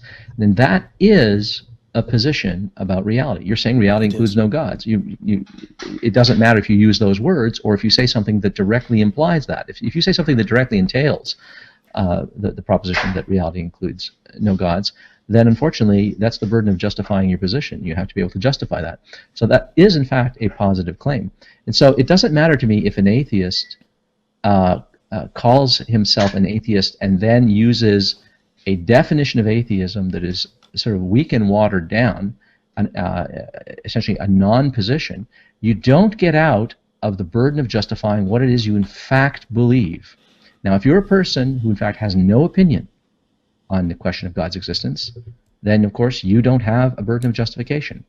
But if you are the kind of atheist who does have a position on God's existence, if you think gods are bullshit, okay, then you think gods don't exist. You're saying reality doesn't include gods. That's what you believe. And if that's what you believe, that's the burden of justifying your position. Now, if I walk into a room and I haven't asserted my position, I still have a burden of justification to myself, not to the other person, to myself, to warrant what it is I believe. Otherwise, I have an unwarranted belief. But I don't, in the conversation, as a condition of public assertability, I don't have to justify anything. It's up to the other person to justify their position if they come in and they say there's a God. I can just say, really, why? And I don't have to justify a thing. And if they say, well, why do you question it? Oh, sorry, illegal move, you're burden shifting, okay? But as soon as I open my mouth and say, well, I think gods are bullshit, oh, well, now there's two burdens of justification in the room. He's got his, I've got mine. People have this idea of burden tennis, that in a conversation only one person has the burden of evidence, the burden of justifying their beliefs. No, everyone has the burden of justifying their own position, whatever it is. Now, sometimes in a conversation, you haven't stated your position, And so in that context, you don't need to justify your position. But if you do, if you make that mistake in that conversation, then now there are two arguments at once. There's an argument for atheism and there's an argument for theism, and you each have your own burdens.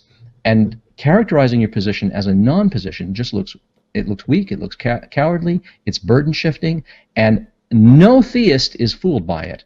When they ask you, wait a minute, are you an atheist? And you say yes. And what do you mean by atheist? Oh, I lack a belief in God. Oh, okay. You merely lack a belief in God? You don't actually have a position on God's existence? You merely lack a belief in God? Or do you actually think that there's no God? No, I think gods are not real. Or maybe you don't say it. In your heart of hearts, that's what you think, but you don't say it.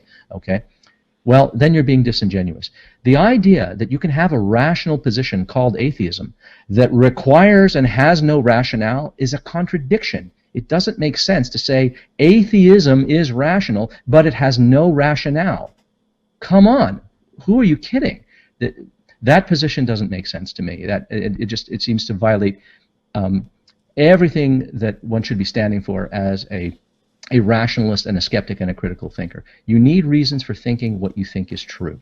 And if you think it's true that there are no gods, that's the burden of justification that you need to meet. And how high that burden is depends on the degree of confidence with which you would assert that.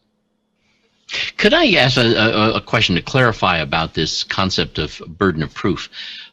You know, if you're watching a football game and somebody, crosses the goal line, and then someone wants to say, well, no, there's no score here because they didn't step on the base or the ball didn't go through the hoop.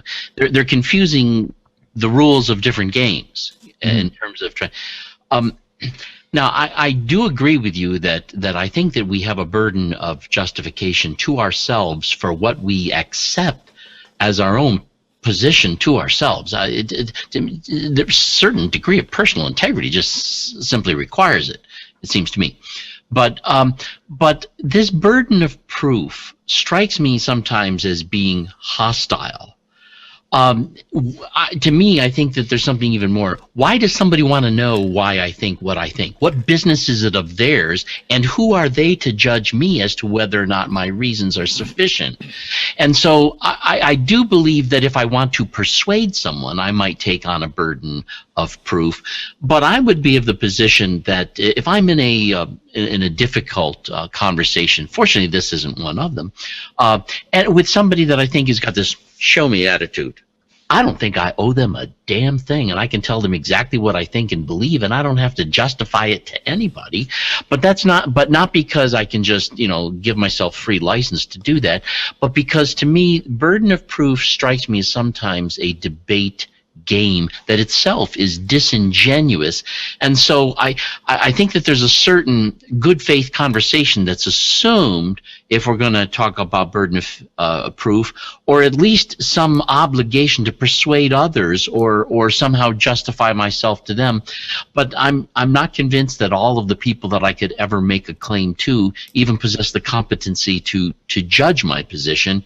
And to be honest with you, there's sometimes I'm not so sure I possess the competence to the questions I find myself settling for whatever reason. Sometimes, so I'm concerned about this burden of proof. It strikes me as being proper to the rules of a game if we're going to be involved in debate or if we're trying to win an argument. But what if we're just human beings who happen to believe in God or happen to not believe in God, and we're just talking?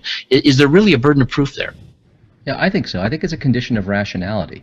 I mean, you don't have to have rational beliefs. No one's going to make you have rational beliefs. And we don't decide what we're going to believe. I mean, we believe helplessly. Beliefs happen to Okay, so by burden of proof, what do you mean then? I mean, because what I'm saying is I do believe that all of my beliefs are worked out as best as I can work them out.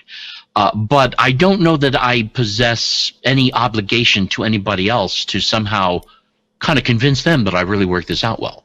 Well, well, first of all, you have a responsibility to yourself as someone who is concerned with truth, to the extent that I accept that responsibility. Right. Okay. So I mean, to the extent that you're in the business of having beliefs at all, you're in the business of believing, of holding, of affirming propositions that you take to be true. I mean, to have a belief is merely to think that something is true, right?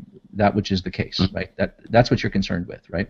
So you have a responsibility to yourself, but you can be irresponsible. You can be ignorant. You can be irresponsible in how you justify your beliefs, and you can be ignorant in that you don't know enough about how to justify beliefs because you haven't studied enough logic, you haven't studied any critical thinking, you haven't had a lot of good models in your life who could model what it is to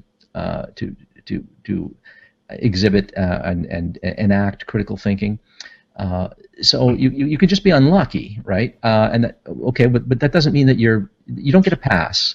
Okay, your beliefs are rational or irrational, and it doesn't matter how high or low your standards are, right? You either got. Would it bother you if I were to tell you that I think that what you said sounds extremely sensible, but I don't believe that you've met the burden of proof of determining that a burden of proof actually exists. I think you've just expressed something that just seems to go well. I mean, it's not like I can fault you for saying, "Oh, you're tricking me" or moving the shells around, but it also seems to assume to me that there's a certain capacity and ability that ought to be there, and if it's not there, that somehow this is failing the situation in some way. And I really think that the vast majority of human beings in this world believe a great number of things and don't believe a great number of things, and they even lack the capacity to think these things through, and there's nothing you or I are ever going to do about it, and they,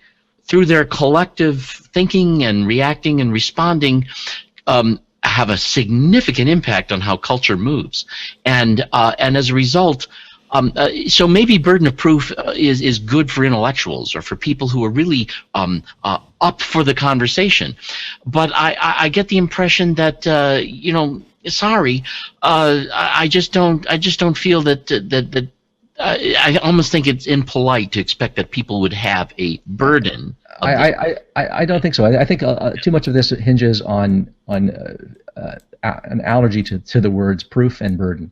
It's unfortunate that we have this expression, onus probandum, that we've translated as burden of proof. I mean, it really means the burden of justification, not the burden of proving. When you have to, in court, you have to provide some justification, preponderance of evidence or something like that. Correct. You don't necessarily have to absolutely prove to mathematical certainty that so-and-so ripped you off, or that you got mugged or whatever. Or that you're trying to convince a jury. I mean, if you're trying to convince a jury, you can't say, "Oh yeah, he did it." Oh, how do you know? Well, I just know he did it. That's not going to cut it, right? So, but this idea that this is somehow highfalutin, this notion of burden of proof. Look, all this notion of burden of proof is, this expression is supposed to capture, is the fact that we expect of ourselves and of other people that when they assert things, they have a reason for asserting them, and not just any old reason. They can't just make anything up. That is, the evidence that they offer has to be probative. It has to, in fact, imply the truth of their conclusions. Sure. That is a standard to which we all hold one another. If I walk up to you and I say, something as best I can, and in the brief amount of time we have, from my study of human development and of anthropology, I am of the position that most people understand certain things for reasons they don't understand. No, and that's when true. you come I agree up with that. with why they understand it, they're just making stuff up. But that the vast majority of people, and some people are very good at making that stuff up, and they think that they have therefore, but the reason why you think what you think and believe what you believe is not because of the well-formed arguments or rationale you can now give. Those are just the things that allow you to sustain that belief. And indeed, some of the best arguments for theism, as it were, if there are any, or for atheism, are often given by people who've been really thinking these things through for a long time, and these are not the reasons why they became a theist or an atheist in the first place. And so therefore, I don't think that those are their real reasons. They're just that which allows them to continue on in that position without cognitive dissonance. And so I would agree with that. I think that a lot of reason giving and trying to meet one's burden of proof amounts to little more than rationalization. Okay, right. That's certainly true. We can kid ourselves. We can be deluded. We can fail to be sufficiently intellectually honest with ourselves. But that doesn't change the fact that there can still be a genuine burden of justification. That is, an expectation that another person, if they're going to assert something, has to have reasons for thinking. I'm going to suggest that people are more. I'm going to suggest that most people lack the competency to meet the burden more than they realize. Maybe so. Maybe so. I mean, that may be so. That doesn't change that they have a burden that they can't. So well, you can't meet the burden. Standard of expectation when you expect people to do things they really just cannot do, and that they in fact. No. No one's saying they're not allowed to believe things. We're saying we don't have to consider them rational. Oh, you don't? No, right? No, totally agree with that. But more importantly, you shouldn't consider yourself rational unless you can meet the burden of justice. Oh, that is true. I agree with that. But it's not like anyone's going to legislate. You're not allowed to say a lot of things we think that we've arrived at for rational reasons. Rationality had very little to do with it in arriving there, and rationality has a lot to do with why we stay there. But so I mean, now that clouds the issue because although I'm saying that, I'm not so sure we have all of the cognitive tests necessary to discern where is the difference. Well, we can be wrong about what our burden is, right. what satisfies that burden. I just want to make one final point. That poor Aaron's been extremely patient here, listening to us, and I know he wants to come back at some of the things I've said. I just want to cap it off with one little thing, and that is the expression "burden of proof." It comes from this translation of Latin "onus probandum," which means the onus of proving your position, or what we translate as burden of proof. But it really ought to be translated as a burden of justifying your position. But people hear this expression, burden of proof, and they just wet themselves. Burden of proof, burden of proof. If I have a burden of proof and I can't prove there's a God, I can't. No. It's got to fall to the atheist. They've got to prove there's no God. Oh, no. The atheist often thinks, burden of proof. I've got to meet some burden of proof. Oh my God, I can't prove that gods don't exist.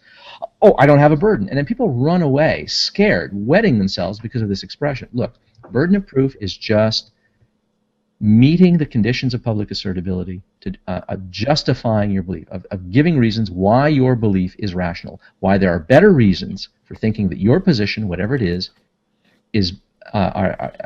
better warranted than the other position. That's all it is. As being somewhat igthyish, I would say that I think there's a lot of atheists and a lot of theists who really have far more warrant for their position than we credit them for. Yeah, possibly. Anyway, but I need to build the floor here because I've been going on way too long. Love the conversation with you, though. Enjoy it very much. AronRa, step up to the plate. Well, thank you very much. I just wanted to comment that, I mean, I called myself agnostic for 15 years before I realized that the word atheist actually fit better. And for a decade at least after that, I called myself an agnostic atheist because I hadn't yet done enough research or understanding of the topic to really have a strong position that I could say that there are no gods. I appreciate that Ozy said that faith is a belief that is not based on evidence. I was afraid that we were going to have to argue that definition, and I'm glad that I don't. And I also appreciate that he said that we don't choose what to believe, because this is a huge sticking point for me. When I got into arguing with theists online, the first of those arguments was when people tell me that I have to choose what to believe, and that I should choose to believe what they've chosen to believe. But we don't choose to believe it. And it's a funny thing that I would explain to people that don't understand this, that I don't have a choice in what I believe. And if I could choose to believe whatever I want to believe, I wouldn't believe what I do. You know, I mean, if I had an actual religion for the major portion of my adult life, it was actually Jedi, and this has been completely legitimate. I'm serious. I honestly was a Jedi, and the reason that I was is because I had been misinformed by a number of pseudo-documentaries in science. You know, the way that I was raised, I was told that if it shows up on television, you're supposed to believe it. That's what's true, as anything that's on TV. If anybody that saw Wag the Dog will certainly understand that reference. One of the things that I saw in one of these science documentaries was an episode of Kirlian photography on In Search Of, where the host was Leonard Nimoy, and for whatever reason, everything he said sounded logical. So they did this presentation of Kirlian photography. They would take a leaf, and they would put it on these metal plates, and they would take an electrostatic photograph, essentially, and you would see the leaf represented in tiny phosphorescent blue sparks. And these phosphorescent blue sparks, by the way, are what contributed to the idea of metachlorians in Star Wars. So you have this leaf that's made of these tiny little sparks in various brightness. And then when they would take the leaf and they cut it in half and they put it on the plate again. And at first, you see, when you take the second photograph, you only see the half of the leaf that you'd expect to see. But on an overexposure, you would see the whole leaf. Now remember that I was a 12-year-old boy. I was raised in an environment where skepticism and criticism were harshly discouraged, that skeptics were cynics who were missing out on the big picture that only believers could understand. I was taught to execrate the idea of skepticism, and I was supposed to readily accept whatever I was told. And if it shows up in the newspaper, even if it's the Weekly World News, or if it shows up on TV in any pseudoscience documentary, I was supposed to believe it. I was supposed to believe everything that I read as well, and of course I read a lot of books that were also in line with this. When I was 12 years old, I was given a book on the chariots of the gods, Zechariah Sitchin and the Nazca lines, and time-traveling astronauts from the future, going back to leaving batteries behind in South America in the 1800s or wherever. So I was fooled by this. I thought I had reasons for these kind of beliefs, and these are the reasons that I believed in Jedi, was because it was the only thing that seemed to make sense. I mean, I'd never heard anybody say anything religiously that made sense to me until I saw Obi-Wan Kenobi say that, the Force is an energy field created by all living things. It surrounds us, penetrates us, binds the galaxy together.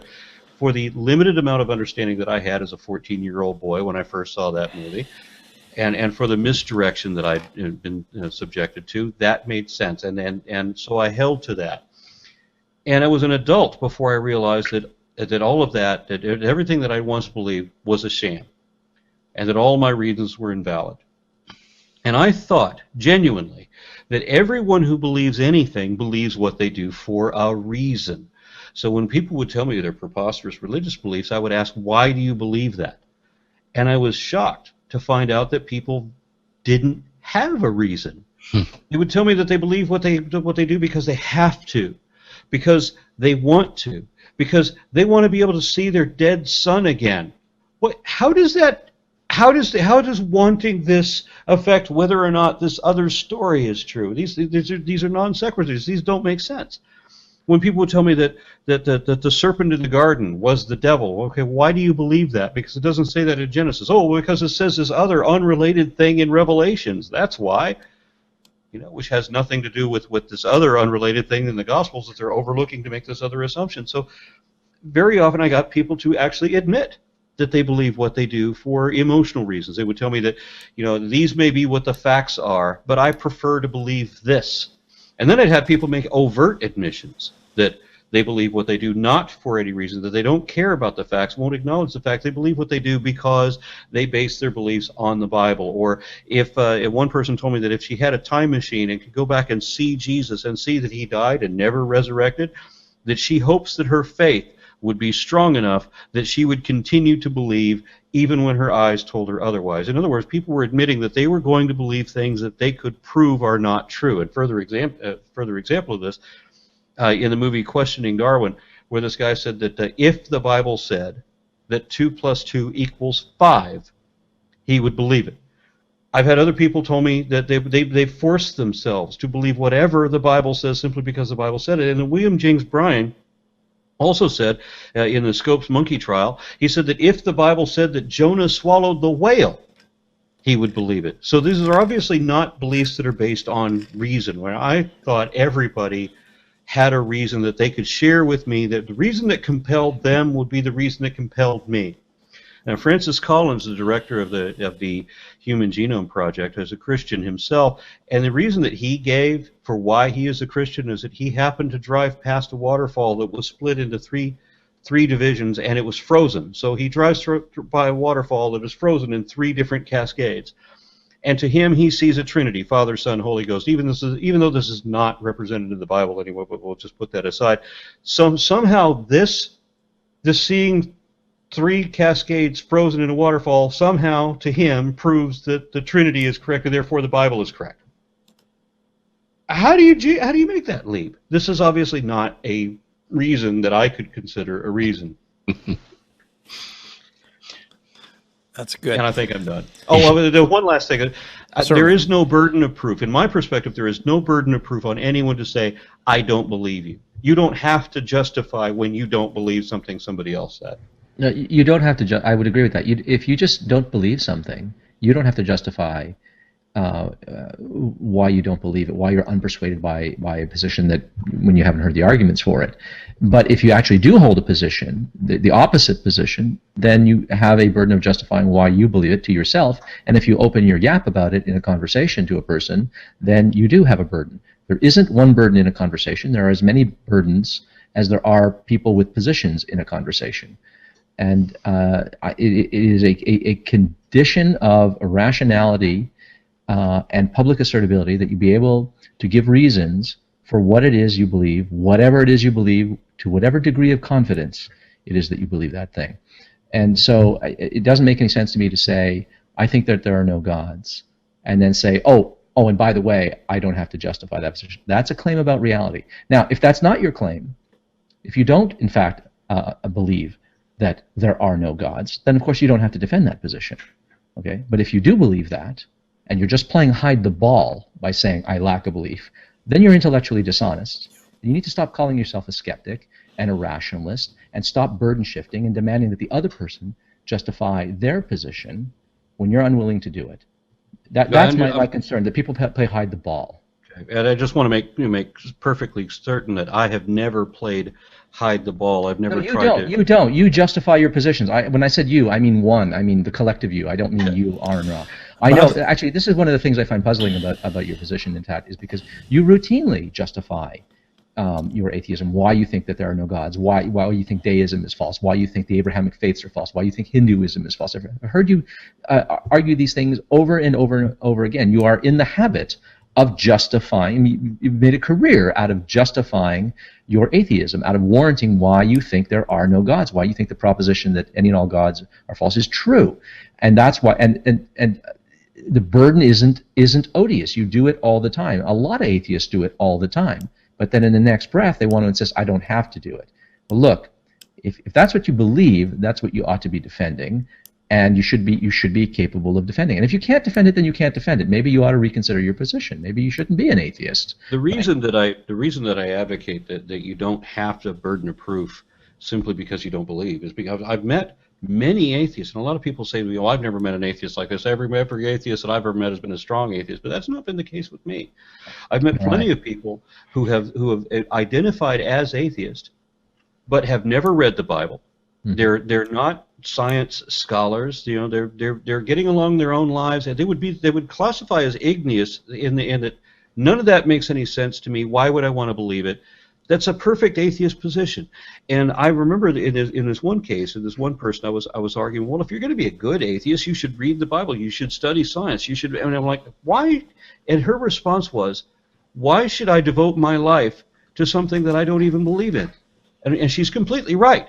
There's no reason that she should invest an ounce of her effort in something that she does not believe. There's no reason that she should have to build a rebuttal for all these religious theists. It depends what her position is. If her position is, I'm not convinced by this, that's fine. But if her position, but that is a non-position. She doesn't have a position on God's existence. But if she does hold the position that, but if she think, no, she doesn't believe in God, that's fine. There's such a thing as lacking a belief in God, right? There's such a thing as non-theism, okay? But there's also such a thing as thinking that theism is false. Okay, and if that's her position, then she does need a reason, and she might not possess one. Right? Well, her example was that she simply didn't believe any of the stories of the Bible. And I realize that you can't expect somebody to go out and and learn science and learn scripture and do all the things that I'm doing, because I'm interested in the fight now. Right. And I'm doing it on behalf of people like her who shouldn't have to waste a moment to try to justify why they don't believe. Well, I agree. I mean, you said something earlier that puzzled me. You said that, the goal of atheism. I don't think atheism has a goal, but I think that atheist activists have a goal, and the goal of atheist activists is to obviate the need for atheist activism. They want to make themselves obsolete so that they don't have to go around. I mean, it's annoying that when you have to go around disabusing people of these delusions, right? One would rather not have to have to bother. One might not bother, except that these beliefs are extremely consequential, and they hurt us. They hurt the people who believe them, and they hurt other people who don't even believe these things, who just fall victim to the beliefs of other people. So the distinction, if I may, is that atheism is distinct from atheist. An atheist is simply somebody who doesn't believe in God, but atheism is a collective. And as a representative of American atheists, the goal of atheist activists, I agree, is to negate our own necessity. Yeah, well, I guess almost any activist could say that too, though, right? I mean, the goal of feminists is to ultimately eradicate the need for there to have to be feminists, and people who are part of the men's rights movement would make the same thing. So I guess in that sense, maybe we're not saying that much when we say that our goal is to eradicate the need for being an activist. I consider myself an activist too, although I don't consider myself an activist for atheism. I consider myself an activist for rationalism and skepticism and critical thinking and scientific values. And the reason I agitate for that, and why that sort of lines me up with and brings me in the company of my fellow atheists, many of whom are online atheist activists, is because I think that to the extent that one embraces critical thinking, rationality, skepticism, and scientific values, one is going to move in the direction away from fundamentalism and religiosity and superstition, and in the direction of atheism. Yeah, I'd also like to throw in, since you mentioned that several times I've said that the reason that I am an atheist is because I'm a skeptic. And I know, unfortunately, quite a lot of atheists who are not skeptical, who believe even in supernatural things. I know atheists that believe in homeopathy and herbalism and spiritual healing and all. Just because you don't believe in gods doesn't mean that you have rational beliefs. Right, so I would advocate for skepticism and also humanism on top of those. It sounds like you guys are coming to the unity of the faith real quick here at the end of the program. AronRa, what are your final thoughts? I mean, you've said this and that concerning faith and atheism. As Joe Scarborough says, or asks at the end of each and every one of his programs, what have we learned tonight? Well, I learned that it is possible to be an atheist and not have the same definition of atheist as I do. This really is an odd one out. I mean, so far as I know, every atheist that I've ever met has kind of had the same definition, and it's always in a response to the claims of religion, and it's whether you simply don't believe them or whether you can show reason why they're false. It doesn't really matter. In either case, you don't have theism. You are without that, or your worldview does not include a god. That was another expression of that same definition that I once heard. And as I said, it's as a political activist with a specific goal of wanting to take away the stigma that has been artificially put on that by the religious believers for specific reasons, a strategy, if you will, and I have a counter-offensive on that. It's a little frustrating that Ozy's insertion of this other term, non-theist, just makes my work harder and kind of defeats my purpose. So that's a little frustrating, especially the very reasons that he gave to justify that are the reasons that I would give to negate that.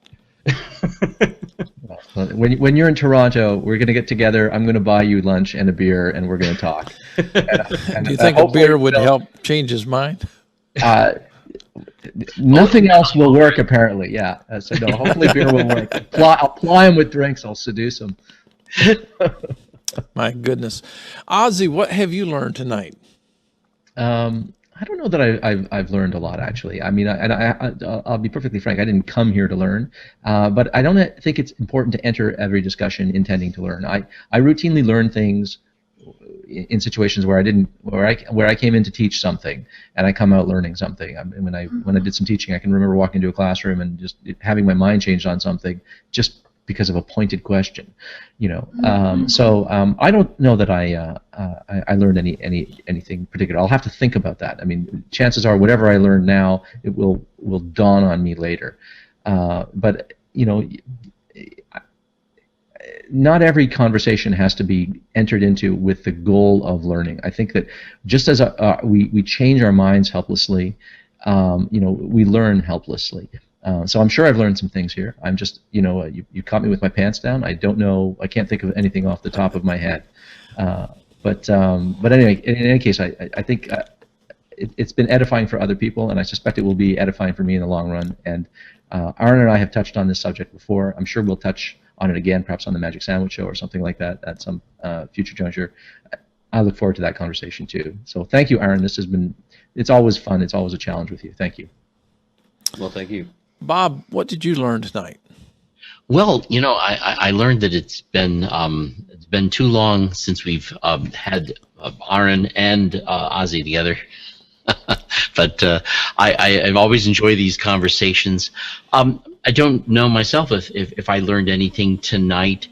But I'll tell you what, something that I have been discovering, and this might just be because of my personality. I am not an atheist, but if I were, I would probably listen to Ozy as much as I could, because when he explains concepts, philosophies, and I just resonate with a great deal of what he says, and oddly enough, I find it kind of strange. And I'm not entirely sure how to explain it, that Ozy and I seem to share a number of concepts about cognitive operation and division of concepts that we share in common, and yet we have a very different view of theism, which is strange and interesting to me. I need to explore that a little more, I think, but I always enjoy that, so that's one thing I guess I may have learned a little bit about tonight. But I'll tell you, I don't know that this is anything of a conversation other than one that can continue to go on. We're not going to settle things, but hopefully that people who listen to this will recognize a few things. Whatever position you possess, there are some challenges to it, and you can't shirk away from them. That there are various different ways of going about this, but I think we also can move forward in a way where we don't necessarily have to get everybody on the exact same nomenclature page. We can just continue talking about this, and people will catch on to the various different ideas, and some of them will prefer this way and some will prefer that way, and that's perfectly fine. But I do think one thing that is above all important is to reiterate this, is that recognizing that there's a certain responsibility to come to the challenges of life, thinking about them, recognizing some of the challenges and the benefits of a far more meaningful life, as well as a productive life, however you want to define productivity, when you can be genuinely comfortable and exhaustive in your own self-reflection as to where it is you have found yourself comfortable settling. That's a good place to be, no matter where it is you are, because how you got there is vitally important, and in some sense how you got there is what's going to take you where you're going next, and that's also very important. So process, methodology, these are even far more important than position in many ways. So this is what I learned tonight. After posting the promo, we got lots and lots, I mean a lot of private messages on our Facebook account. Not all were pro. Lots were, very much against what was being said. But during the program, as you know, we disabled the live comments on purpose, so our guest and host would focus more on the substance that we're attempting to deal with. And I think that our guest did a tremendous job tonight, and I can't say anything but good things about it. But during the show, I kept getting lots and lots of feedback through private messaging. And it seems like people are starting to understand where AronRa and Ozy are coming from. And so I'm seeing that, wow, this conversation is very, very useful here at the place. And so you guys have really provided a conversation that's helped all of us. And so I've learned much in many different contexts tonight. And so I'm very, very thankful that you guys came here. We always love having you guys on. I want you guys to come back again soon. With that said, we're out of here. Good night. Good night. Filmed at NCG Studios in front of a live studio and worldwide internet audience. Hello from the Emerald Coast. We are unchurched.